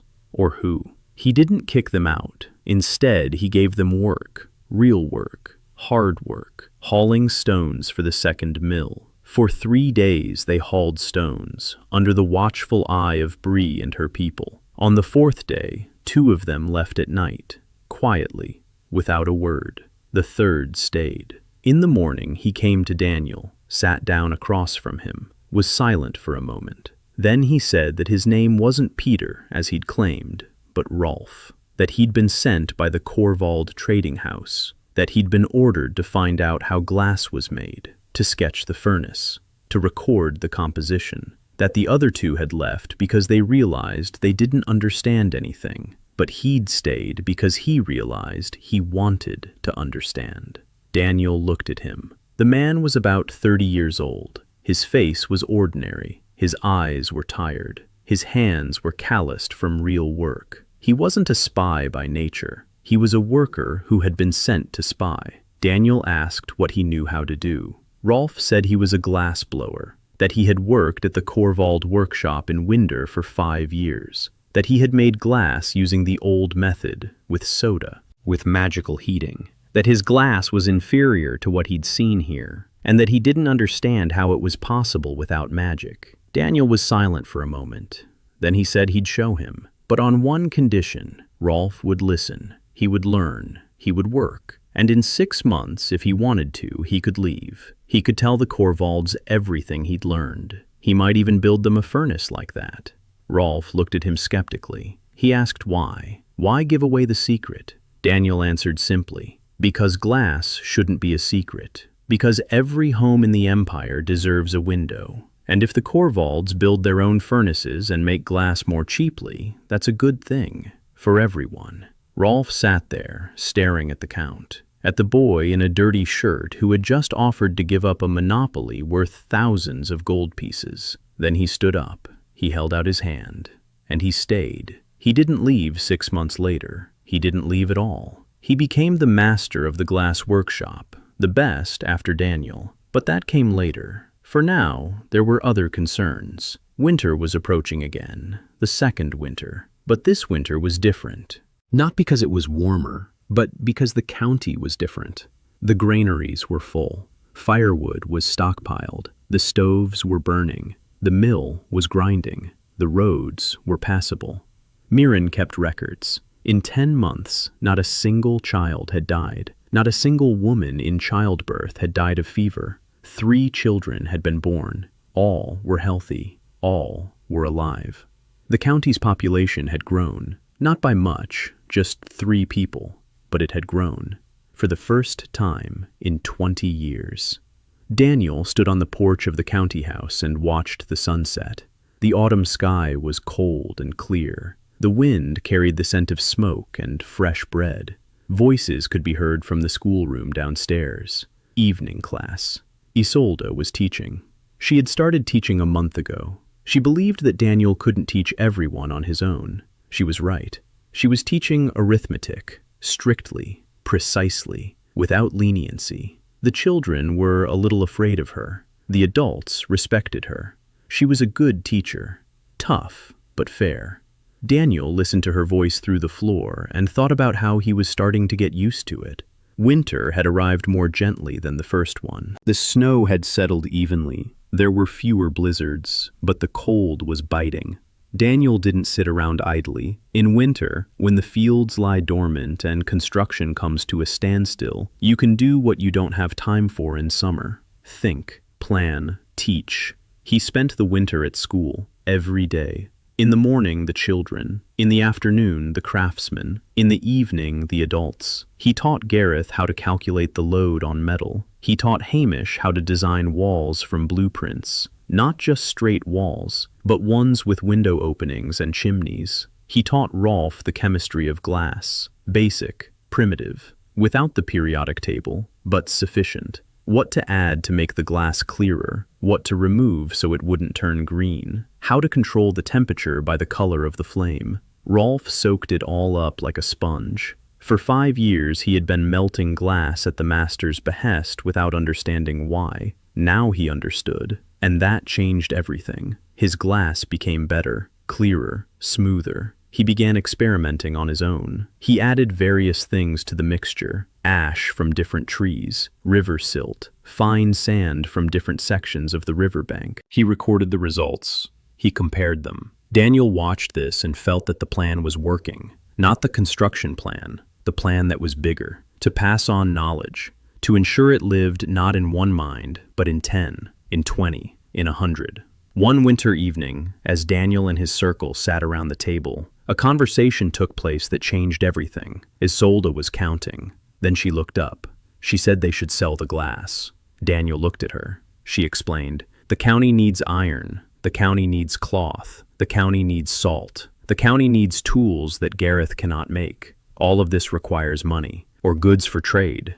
Glass is a commodity. The only commodity the county can offer the world." Daniel knew she was right. He'd been putting this off. He'd been afraid of it. Because selling glass means attracting attention, and attention means danger. But Isolde was right. You can't live in isolation. You can't build a future on nettle soup. You need resources. You need connections. We need the world beyond the county. He agreed. On one condition. The glass would be sold only after every house in the 3 villages had received windows. Isolde said that every house had already received them. Daniel fell silent. He hadn't noticed. He'd been so busy with the mill and the school and the drainage that he hadn't noticed when Rolf and Hemi had installed the last windows. He looked at Isolde. She was looking at him with an expression he'd never seen before. Not suspicion, not scrutiny. Something softer, quieter, almost tenderness, or so it seemed to him. The first shipment of glass was taken to the fair in Estmore, the barony of Falk, a 2-day journey. Erwin set out with 2 of Bree's guards, 3 carts, 20 sheets of glass on each, padded with hay, wrapped in cloth, 60 sheets. Daniel had written out the prices, lower than the Corwald's, half the price. The Corwald's glass cost 50 silver pieces per sheet. Gryphon's glass cost 25, and the quality was just as good, in some ways even better, cleaner, clearer, without the magic that sometimes produced artifacts and a shimmer. Erwin returned a week later, without the glass, but with a sack of coins and some news. The glass sold out in 2 hours. People were standing in line. Merchants were fighting for a spot. Baron Falk came in person. He bought 10 sheets, without haggling. The very same Baron who had left in a rage 6 months ago. Now he was buying in silence, with the face of a man who'd swallowed a lemon. The bag contained 300 silver coins and 12 gold ones, more than Gryphon's treasury had amassed over the past 10 years. Daniel looked at the coins, then at Isolde, then at the coins. Then he said he needed a list, what to buy, in what order. Isolde had already drawn it up. Daniel looked at it. Iron, first line, 20 ingots, for Gareth, for tools, for the second mill, for hinges and locks and nails. Salt, second line, 3 barrels. You can't store meat and fish without salt. Fabric, third line, linen and wool, for clothing, for bandages at the Mirren Infirmary. Seeds, fourth line, peas, turnips, flax, to expand the crop rotation. Paper, fifth line, for the school, for drawings, for Mirren's records. The list was long, but for the first time since the relocation, Daniel could buy things, not just survive, not have to scrimp on every scrap. Buy, build, develop. He sent Erwin out again, with money, with the list, with guards. Erwin returned with 3 loaded carts: iron, salt, cloth, seeds, paper, tools, a saw, a chisel, hammers, rope, pulley blocks, things that were commonplace in any normal household, and which had never existed in Gryphon. Gareth stood over the iron ingots and stroked them with his palm, as if they were living creatures. For 23 years, he had been forging from scraps, offcuts, and rework, from knives into horseshoes, from horseshoes into nails, from nails back into knives, a vicious cycle of poverty. And now, before him, lay clean, new iron, 20 ingots. He looked at Daniel. He said nothing, but Daniel saw it. The blacksmith stood there, and what he saw before him was not iron. He saw possibilities.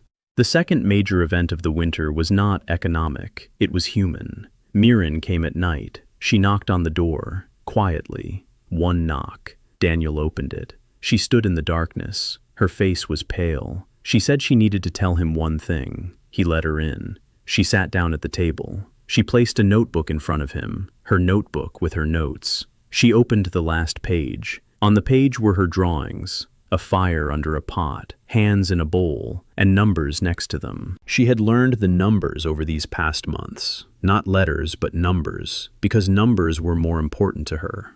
She showed him 10 months' worth of entries, deliveries attended with clean hands and sterilized instruments. 7. All survived, mother and child, all 7.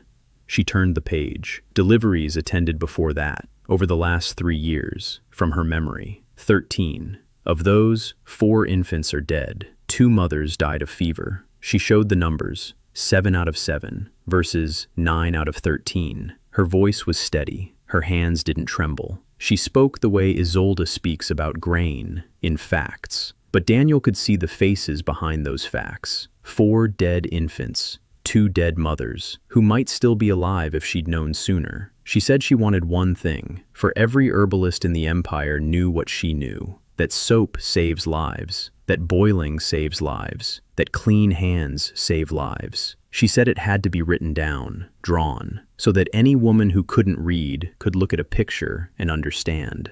Daniel was silent. Then he nodded. Then he said they would do it, that he would draw it, and she would check it, that it would be the first textbook. Without letters, with pictures, for herbalists who can't read.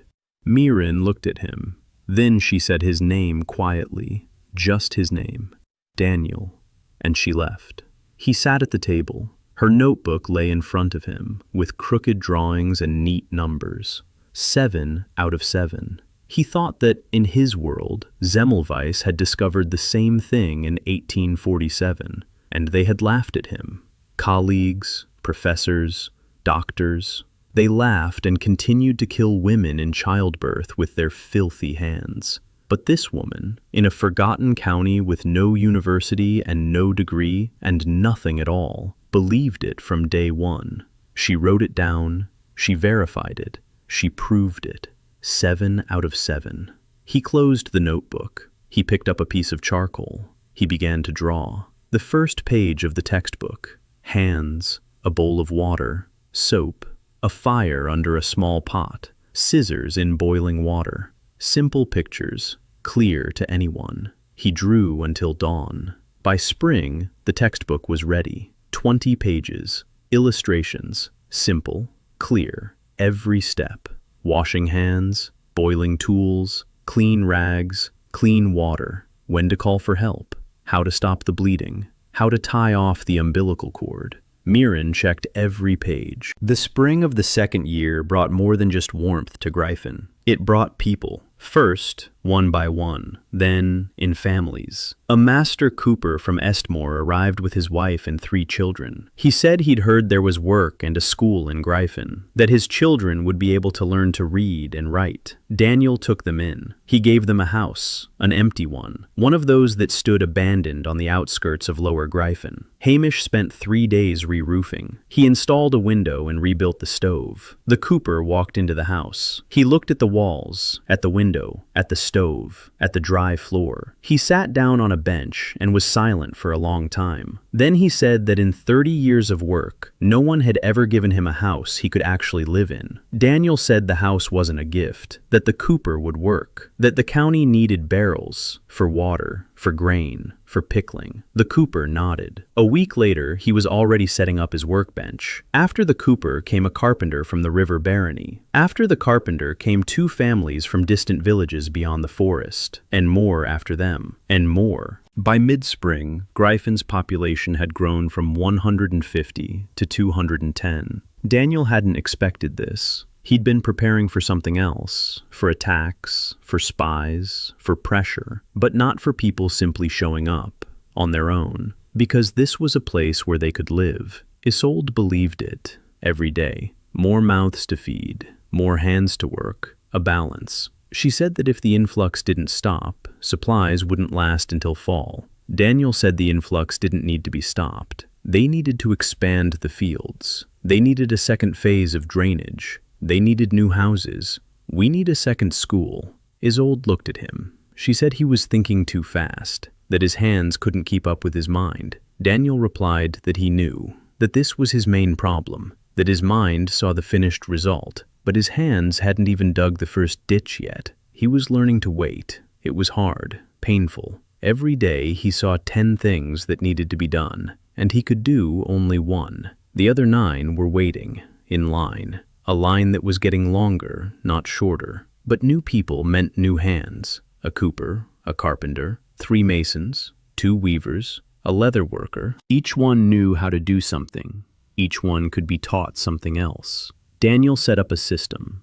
Every new resident of Gryphon spends their first week learning, not working, learning. Walking around the construction site with Hamish, watching how bricks are laid, how rafters are set, how mortar is mixed. Then they go to Mirren. They listen to a talk about clean water and hand washing. Then to Gareth. They watch how the forge works. Then to school, for one evening. They watch the children write letters. After a week, the newcomer understood where they'd ended up. Not an ordinary county. A place where everything is organized differently. Where there is order. Where there is a reason for every action. Where the count wears a work shirt and explains why a ditch must be sloped. Most stayed. Some left. Those who left said the count was mad. That he made them wash their hands before eating. That he wouldn't place you to pour slop into the stream. That he requires outhouses to be placed far from the house. Madness. Daniel didn't care. Let whoever wants to leave, leave. But most stayed. Because the children didn't get sick here. Because there was bread every day. Because the house was warm and bright. At the beginning of summer, Kate arrived. Caitlin Orwell, the daughter of an imperial cartographer. She didn't arrive. She came. On foot. Alone. Dirty. Exhausted. With a canvas bag slung over her shoulder. In the bag were rolled up maps and a set of quill pens in a leather case. She came to the Count's house and asked for water. Bree let her in. Because a 22-year-old girl in a tattered dress with trembling hands didn't look like a threat. Daniel came out. He saw her at the table. Thin, dark hair cut short, eyes wary, like those of an animal that had been beaten for a long time. She was drinking water and didn't look at him. He asked who she was. She said her name was Kate. That her father had been a cartographer, that he'd been accused of forging imperial maps and executed, that she'd been on the run for 2 months, through 3 provinces,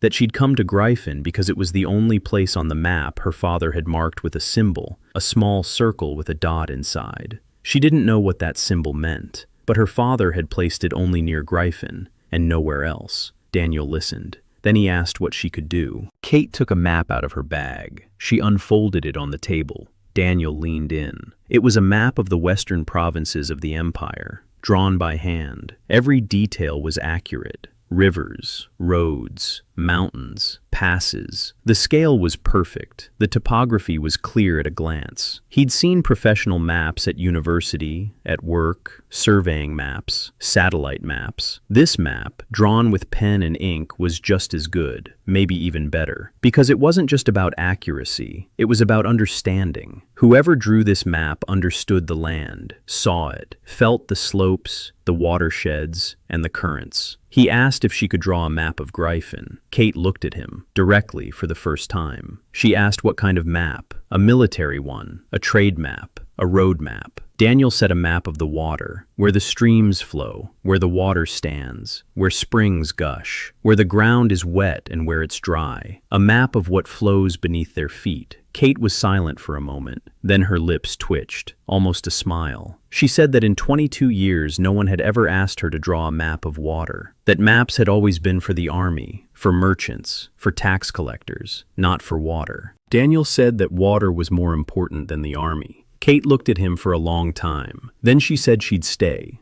if she could. Daniel said she could. Kate started working the next day. She walked around the county with a pole and a rope. She measured distances. She counted steps. She recorded elevations. 2 weeks later, a map of Gryphon lay on Daniel's desk. Detailed, accurate, with every stream, every slope, every well, and every ditch. Daniel looked at the map and saw what he hadn't seen before. He saw a system. The entire county as a single organism. Water flows in from the mountains to the north. It flows through 3 valleys. It gathers into a river. The river flows south. Between the mountains and the river lie fields. Between the fields and the forest lie marshes. The marshes can be drained. The fields can be expanded. Not 2, but 6 water mills can be built, at every change in elevation. He saw the county's future on that map, in its entirety, for the first time. Kate stood nearby, waiting. He looked up. He said it was the best map he'd ever seen in his life. Kate turned away, quickly, but he noticed. She smiled. For the first time since she'd come to Gryphon. Summer was in full swing. The county was growing. 3 mills were in operation. The glass workshop was producing 10 sheets a week. Rolf had trained 2 assistants. The school had expanded. 20 children, 15 adults. Isolde taught 2 classes. Maren taught 3 women from the new families the basics of hygiene. Hamish was now managing the construction on his own, without Daniel. Daniel would come by, check on things, and leave. Hamish was managing. Every day, Daniel woke up and saw that Gryphon had grown a little more than the day before, a little stronger, a little more confident. People walked along the gravel roads. They drank clean water. They ate bread made from milled flour. The children learned the alphabet. Artisans worked from blueprints. And every evening, lights shone in the windows, through the glass, steady, warm, alive. It was the light that signaled they were living here, not merely surviving. Living. At the end of the summer of the 2nd year, a convoy entered Gryphon. Not a merchant convoy, a military one. 12 riders in the colors of the Corwald trading house. Blue cloaks, silver clasps. At the front, riding a jet-black horse, was a young woman. Beautiful. So beautiful that Bree cursed under her breath when she saw her. A face like porcelain, black hair tucked under a silver net. Her eyes were dark, calm. She dismounted at the gate of the Count's estate. She approached Daniel, who was standing on the porch in his work shirt, as usual. She curtsied. She introduced herself. Serin Korvald, representative of the trading house. She had come to negotiate the glass deal. Her voice was soft. Her smile was flawless. 3 vials of poison were tucked into her belt. A 4th was in her ring. Daniel knew. Not about the poisons. He knew that the Corwald trading house didn't send representatives to negotiate. It sent them to solve problems. And the problem was him, his glass, his prices, his audacity to sell at half the monopoly's price. He invited her into the house, offered her some hot water. She accepted, sat down at the table, folded her hands, smiled, and began to speak. She spoke beautifully, like someone who had been taught to speak beautifully since childhood. She proposed a partnership. The Corwald trading house would handle sales. The county would handle production. Profits would be split evenly. There was one condition. The glass would be sold exclusively through the Corwalds. No direct sales, no fairs, no contact with the end customer. Daniel listened. He nodded. Then he said no. Serin's expression didn't change. She had expected a refusal. She proposed a second option. The Corwalds would buy all the glass in bulk, at a fixed price, 30 silver pieces per sheet, higher than what Daniel had been selling for at the fair. A steady income, no risks. Daniel said no. Serin proposed a third option, a license. The Corwalds would pay the county an annual fee for the right to use the method. Daniel would build the furnaces. The Corwalds would produce the glass themselves. The county would receive money without having to do any work. Daniel paused. Then he said he had a counteroffer. Serin raised an eyebrow. He said he would teach the Corwalds how to make glass. For free. No license. No fees. Send the craftsman. He'll show them. Explain it. Provide the blueprints. They'll build their own furnaces. They'll make their own glass. There's just one condition. The price for the buyer must not exceed 30 silver pieces per sheet. Serin was silent. For the first time during the conversation, she was silent for a long time. Then she asked, why? Daniel replied, because glass should be cheap. Because every home deserves a window. Because a child who sees the sun from their room grows up healthy. And because a monopoly on light is something that shouldn't exist. Serin looked at him. She studied him, like a beast studying a trap that doesn't look like a trap. She didn't understand him. He could see that. She had grown up in a world where everything is bought and sold, where every act of kindness is an investment, where every gift is a hook. And sitting before her was a man offering to give up a monopoly worth thousands of gold pieces, just like that, because children should see the sun. She said she would report back to her family, that she would return with an answer. She stood up, bowed, left. Bree was standing by the door. When Siren left, she said quietly that this woman had 3 knives and something on her ring. Daniel nodded. I know. Bree asked if he was afraid. Daniel said he was afraid. But that fear was no reason to hide. Siren didn't leave. She stayed in the county. She said she was waiting for a reply from the capital. Daniel gave her a room in the county house. He fed her. He didn't restrict her. She could go wherever she wanted. She could look at whatever she wanted. And she went out. She looked around, in silence. On the first day, she walked around the workshops, the glassworks, the blacksmith shop, the brick kiln. On the second day, she came to the school. She stood in the doorway. She watched the children write letters. She watched Isolde explain fractions. She watched Graham, a 50-year-old lumberjack, carve his name into birch bark. On the third day, she went to see Mirren. She watched as Mirren taught a young woman how to bandage a wound, with clean hands and boiled rags. On the fourth day, I sat by the riverbank near the mill. I watched the wheel turn. I watched the water do its work. I watched the white, fine flour pour out. On the fifth day, I went to see Daniel in the evening. I sat across from him. I said nothing. Then she said she didn't understand, that her whole life she'd been told that people were weak and stupid, that they needed to be controlled, that without a strong hand, they'd devour one another. But here, she saw people building their own homes, teaching their own children, treating their own sick, and no one was forcing anyone to do anything. Daniel said that no one was forcing them because they'd been shown how, that people aren't stupid, they're untrained. There's a huge difference. Siren was silent. Then she said she'd been sent to kill him, quietly, gracefully, with poison, to make it look like an illness. Daniel said he knew. Siren asked how. He said that the Korvalds don't send beautiful women to negotiate about glass. They send old men in glasses, and they send beautiful women for something else. Siren looked at him. Then, for the first time in 5 days, she smiled for real. Not that porcelain smile she'd arrived with, a real one, crooked, alive. She said he was the first person to tell her that to her face. Daniel replied that he wasn't the first. He was just the first to say it without malice. She didn't kill him that night, or the next, or a week later. A month later, she wrote home that the mission had failed, that the Count had revealed the secret of the glass of his own free will, that there was no one to kill and no reason to do so, that she would remain an observer. Daniel knew the letter would cause a storm, that the Korvalds would send someone else, someone less handsome and more effective. But that would come later. For now, he had a woman who knew how the world worked beyond Gryphon, how trading houses operated, how to speak with barons and dukes, how to read between the lines in polite letters. He offered her a position. Saren asked what kind. He said the county needed someone to speak with the outside world, because he himself knew how to build but not how to trade. Saren laughed, briefly, sharply. Then she said, "All right."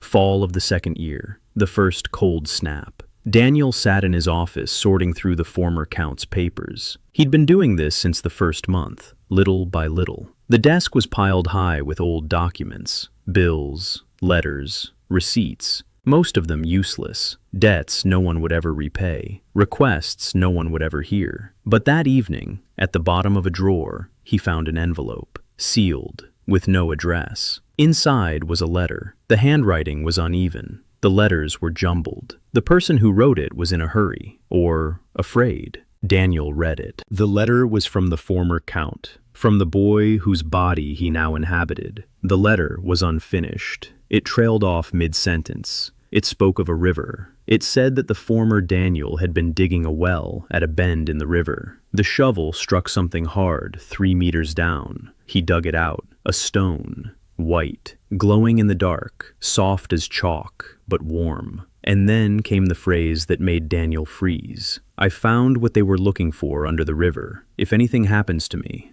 burn the map." There was no map in the envelope. Daniel reread the letter 3 times. Then he folded it back up. He closed the drawer. He sat down. He thought. The former Count had found something under the river, something someone had been looking for. And after that, he died. not from falling off a horse. Daniel remembered that Erwin had mentioned an illness. The young count had been ill for half a year before his death. He was growing weaker, losing weight. Everyone thought it was consumption, but consumption doesn't kill a healthy 19-year-old in half a year. Poison does. Slow, precise, imperceptible. He was poisoned because he found something under the river. Daniel didn't sleep all night. In the morning, he called for Kate. He showed her the letter. He asked if she knew anything about what might be under the Gryphon River. Kate turned pale. She was silent for a long time. Then she said she knew, that her father had known. That was the reason he was executed. She explained, 200 years ago, a vein of moon sand was discovered in Gryphon, a rare mineral, the only known material capable of focusing magic without loss. Under normal conditions, magic dissipates. A mage expends enormous energy on even the simplest spell because 9/10 of the power is lost into thin air. Moon sand gathers that power. It concentrates it just as a lens gathers light. With moon sand, a mage of average power can do what, without it, only an archmage can do. This changed everything. All magic, all power, the entire balance of power in the Empire. 200 years ago, someone on the Imperial Council decided that moon sand was too dangerous. What if everyone found out? War would break out over Gryphon, over control of the Vej, and so Gryphon was declared empty, useless, dangerous, a province for exiles. The maps were redrawn, the river was shifted, the mountains were moved.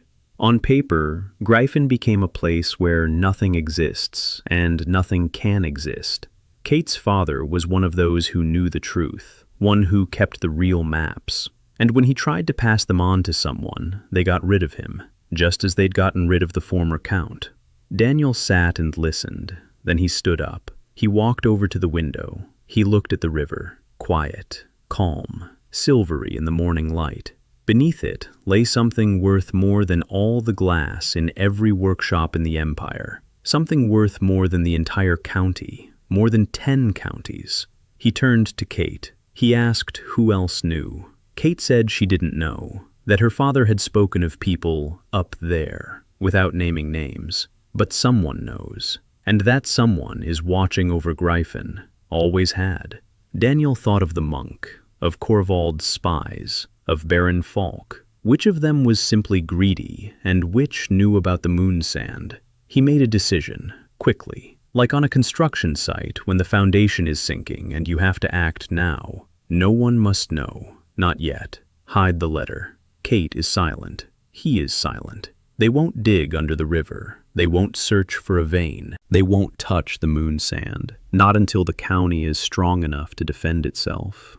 Kate asked when that would be. Daniel said he didn't know, but that right now, 6 guards and a dog wouldn't protect them from the Imperial Army. Kate nodded. She understood.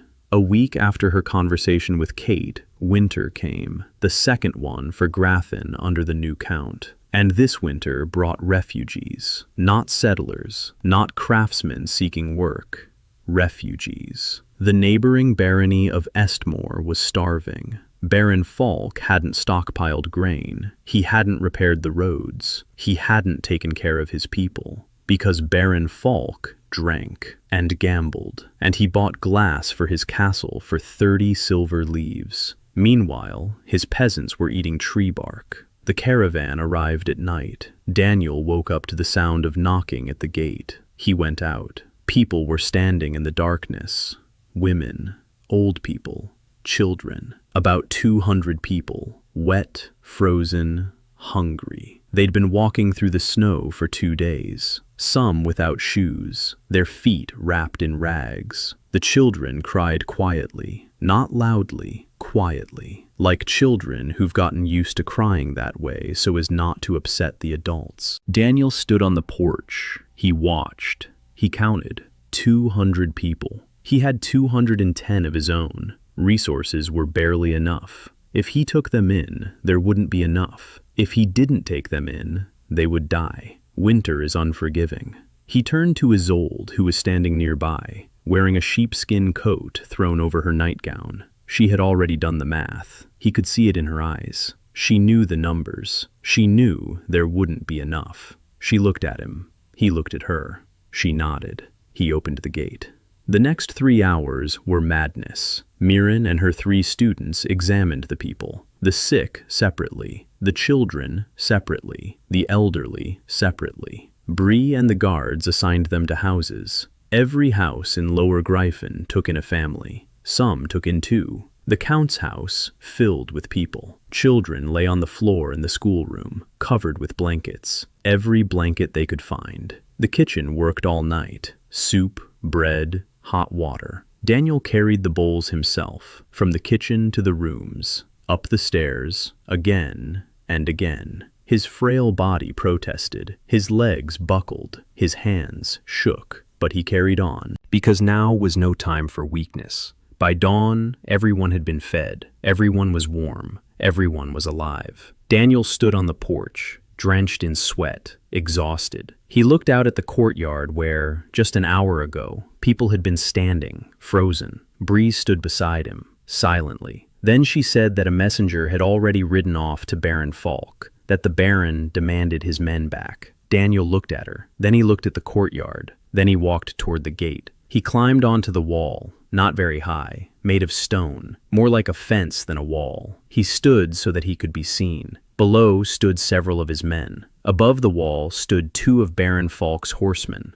Daniel looked at them. Then he said, evenly, calmly, without shouting, "I have 12 openings at my school today. I need 30 hands at my brickworks. I have enough bread in my bakery to last everyone until spring. Go back to your Baron and tell him that his subjects are now my students." The horsemen looked at him. Then they turned around and rode away. Daniel climbed down from the wall. He went into the kitchen. He picked up a pitcher of hot milk. He went to the schoolroom. He sat down on the floor among the children and began pouring milk into mugs, one by one, for each child, personally.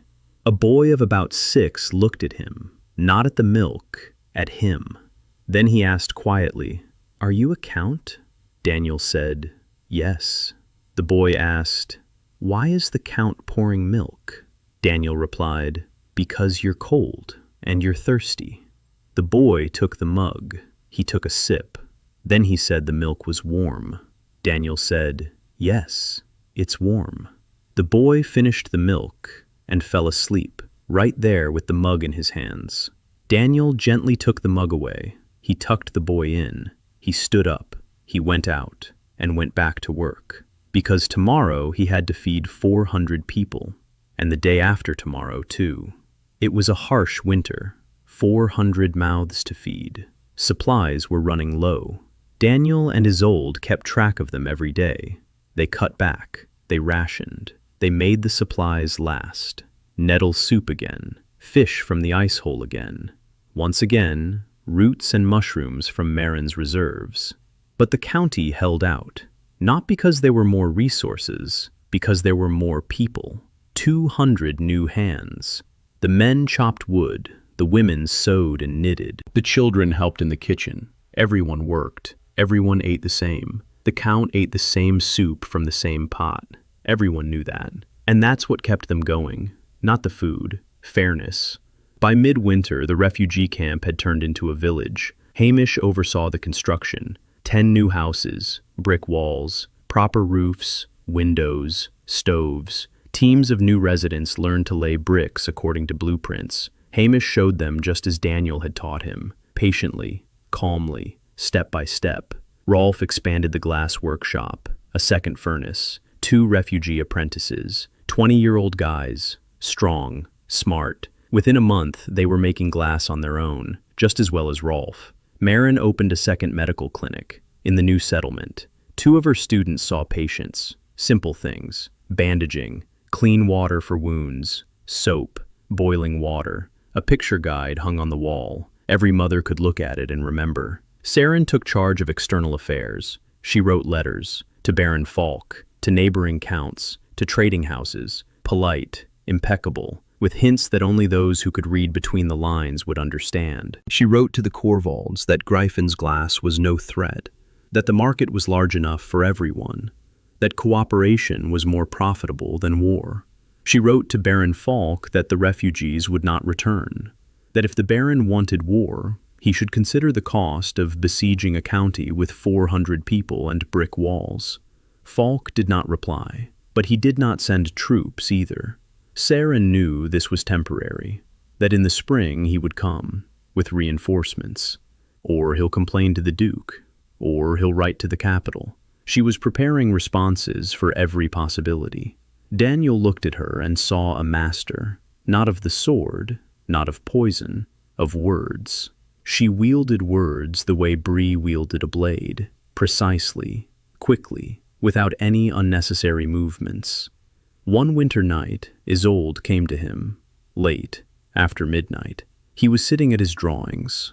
She entered quietly, closed the door, stood by the wall, remained silent. Then she said she wanted to know the truth. Daniel looked up. She said that 1 year and 8 months had passed, that she saw him every day, that she knew his every gesture and every word, and that he wasn't her brother. Not someone who'd lost his memory, not someone who'd changed after the fall.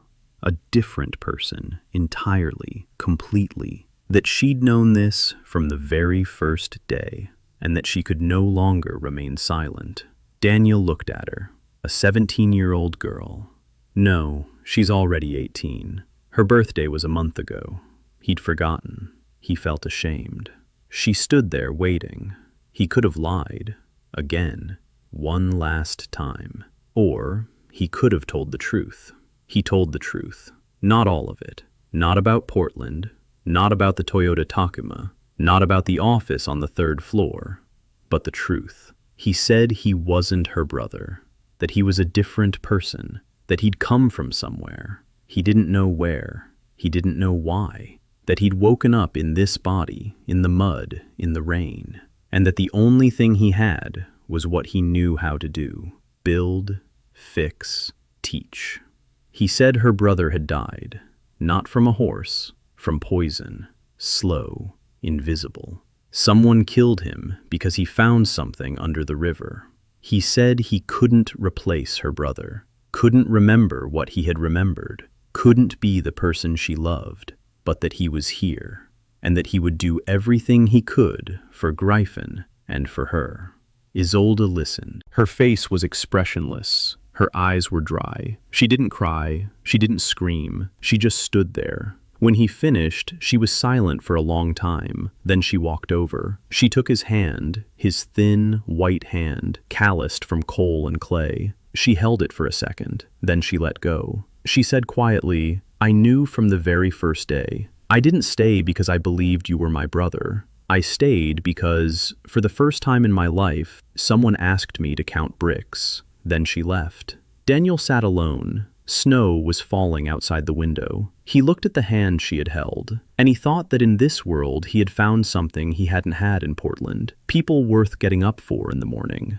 Spring of the 2nd year came early. The snow melted quickly. The ground thawed, and along with the ground, the roads thawed. People took to the roads, merchants, travelers, soldiers, and among them was one man whom no one recognized, short, not young, wearing a plain traveling cloak without any coats of arms, with a single servant. He rode into Gryphon through the southern gate. He stood in line for bread. Yes, there was a line for bread in Gryphon. Not because there was little bread, because there was only one bakery and 400 people. The man stood in line. He said nothing. He looked at the gravel road, at the houses with windows, at the children walking to school with birch bark notebooks, at the water pumps, at the mill, at the glass workshop from which smoke was rising, at the people who greeted each other by name and smiled. He stood and watched for 6 days. For 6 days he walked through the county. He talked to people. With Marin about births and mortality. With Gareth about steel. With Hamish about bricks. With the village elder Walter about wells. With the children at school about letters. He sat in Isolde's class and listened as she explained fractions. He stood by the mill and watched the wheel turn. He drank water from the pump with one hand. And every evening he sat in the tavern that had opened 3 months ago and listened to the conversations. On the 7th day he came to the Count's house, alone, without a servant, in a plain cloak. He knocked. Daniel opened the door. He looked at the visitor, not very tall,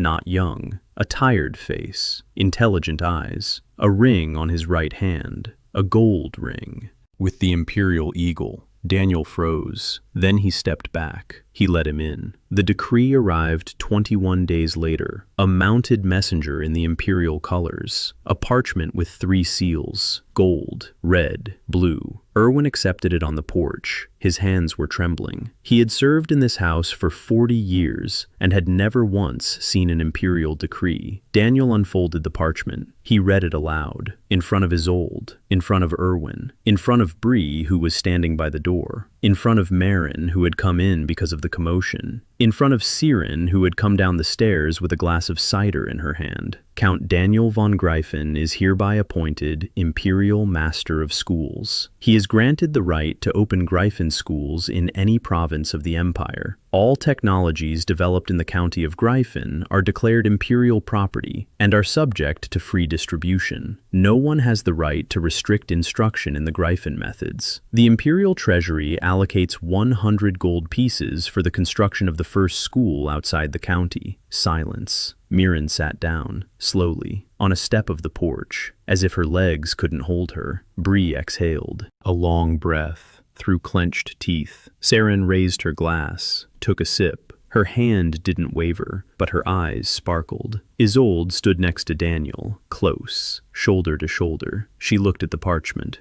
then at him, then back at the parchment. Then she said quietly that now it was truly beginning. Daniel nodded. He knew. The decree changed everything. Not just Greifen's status, the balance of power. Now he was untouchable. An Imperial Master of Schools is not a count of a forgotten county. It is an imperial office. An attempt on his life is an attempt on a person of... The Korvalds wouldn't be able to send an assassin. Falk wouldn't be able to demand the extradition of refugees. No one would be able to take away the technology, because the technology now belonged to the Empire. He had given everything, voluntarily, and in return he received the only thing he needed, protection. Not for himself, for the people, for the school, for the knowledge that could no longer die with a single person. The following days were frantic. Daniel convened a council, a full one, everyone. Isolde, Erwin, Mirren, Gareth, Hamish, Bree, Siren, Kate, Rolf. 9 people at the table.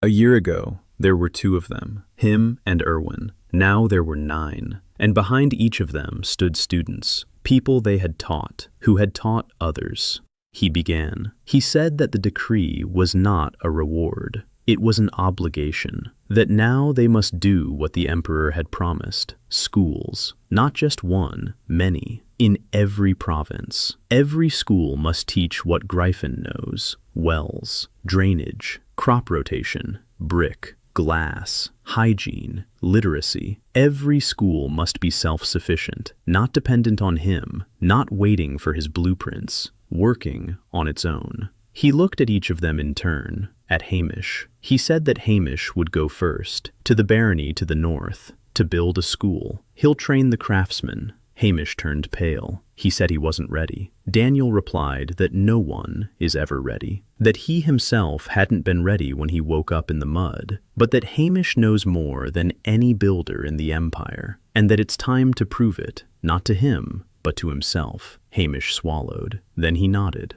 At Rolf. He said that Rolf would go second, to the province of Vinder, to where the Korvald workshops are located. He'll build a glass furnace. He'll teach their craftsmen, for free, openly. Rolf smirked. He said the Korvalds would hang him. Siren said they wouldn't, that she'd write to her uncle, that he'd understand, or they'd make him understand. Rolf looked at her. She looked at him. They both nodded, at Mirren. He said the textbook had to go further, to every monastery, to every village with a herbalist. 10 copies aren't enough. We need 100. We need a scribe. Mirren said she knew where to find one, that at the monastery of St. Clair, there were nuns who knew how to copy texts. Daniel said, not nuns, that he needed a professional, and that he knew who to call.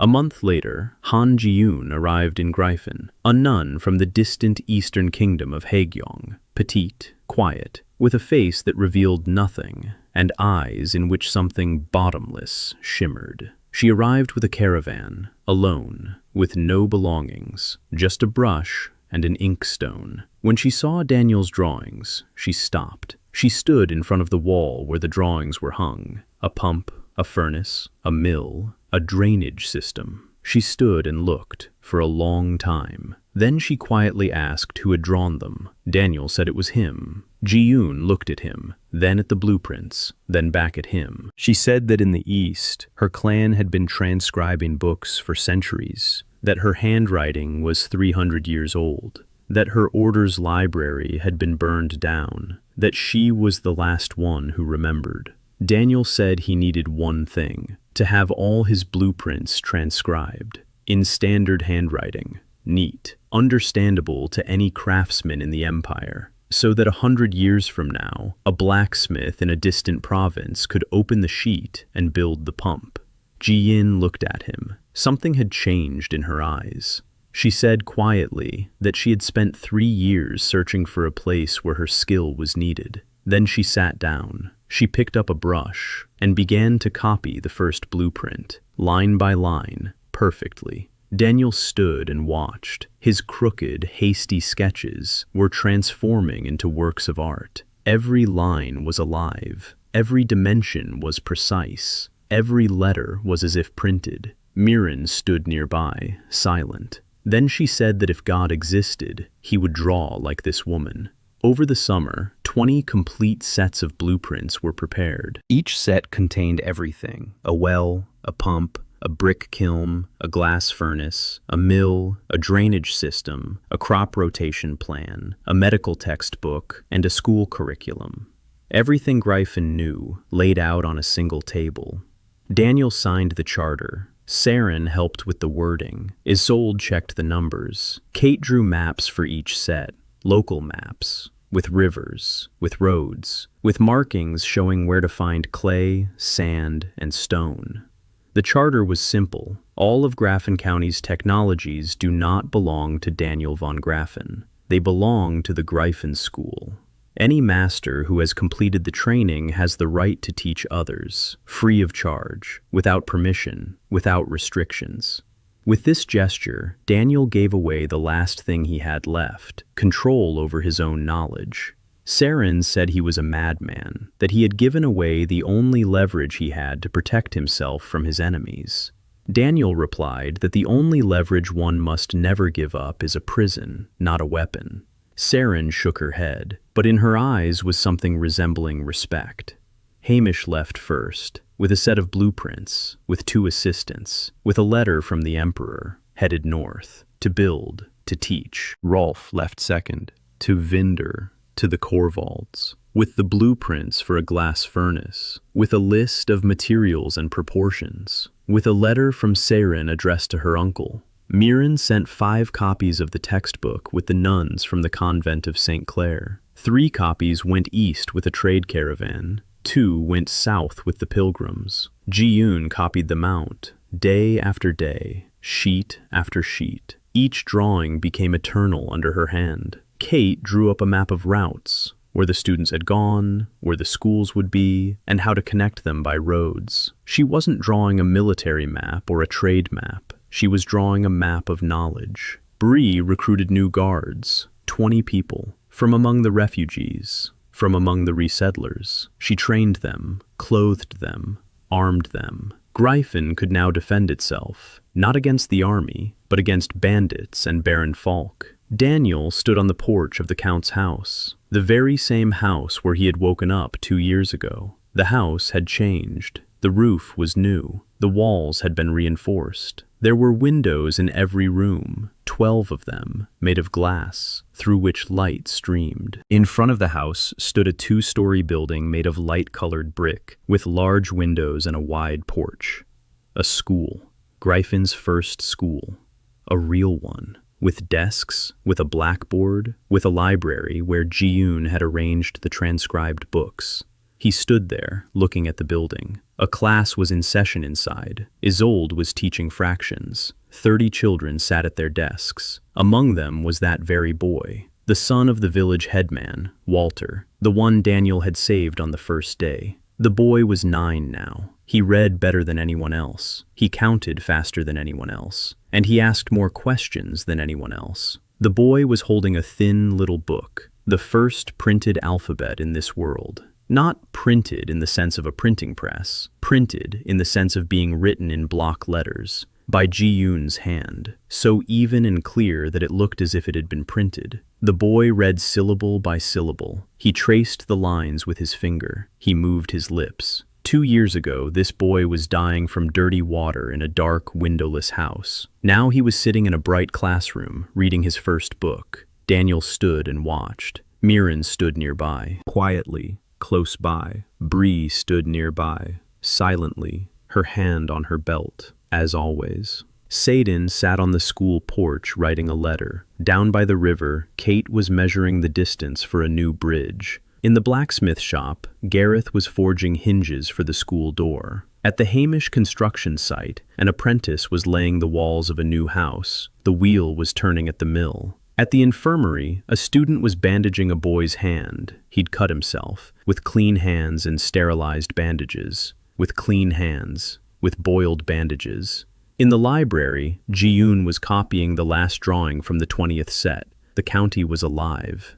Not just surviving, alive. Daniel stood there and thought, not about Portland, not about the white pickup truck, not about the drawings of the school on the coast that he hadn't finished. He was thinking about how he had finished that school, a different one, in another world, but a school. He was thinking that if something happened to him tomorrow, if he disappeared just as he had appeared, if he fell asleep and didn't wake up, then the boy in the classroom would be reading. Miran would be washing her hands. Gareth would be forging according to the blueprints. Hamish would be building walls in a distant province. Rolf would be melting glass in Winder. 20 sets of blueprints would be lying in 20 schools, and anyone who opened them would be able to build a well, a furnace, a mill, a window. His knowledge no longer belonged to him. It belonged to the world, and the world could no longer forget them. He exhaled. Down in the square, the village headman's son came out of school, an alphabet book in his hands. He saw the count on the porch and waved. Daniel waved back. Then he turned and went inside. On the table lay a new blueprint, a bridge across the river, a large one, made of stone, one that would connect Gryphon to the Imperial Road. He sat down, picked up a piece of charcoal, and began to draw. Because it was morning, because there was work to be done, because the bridge wouldn't build itself, and because there was another way. There's always another way.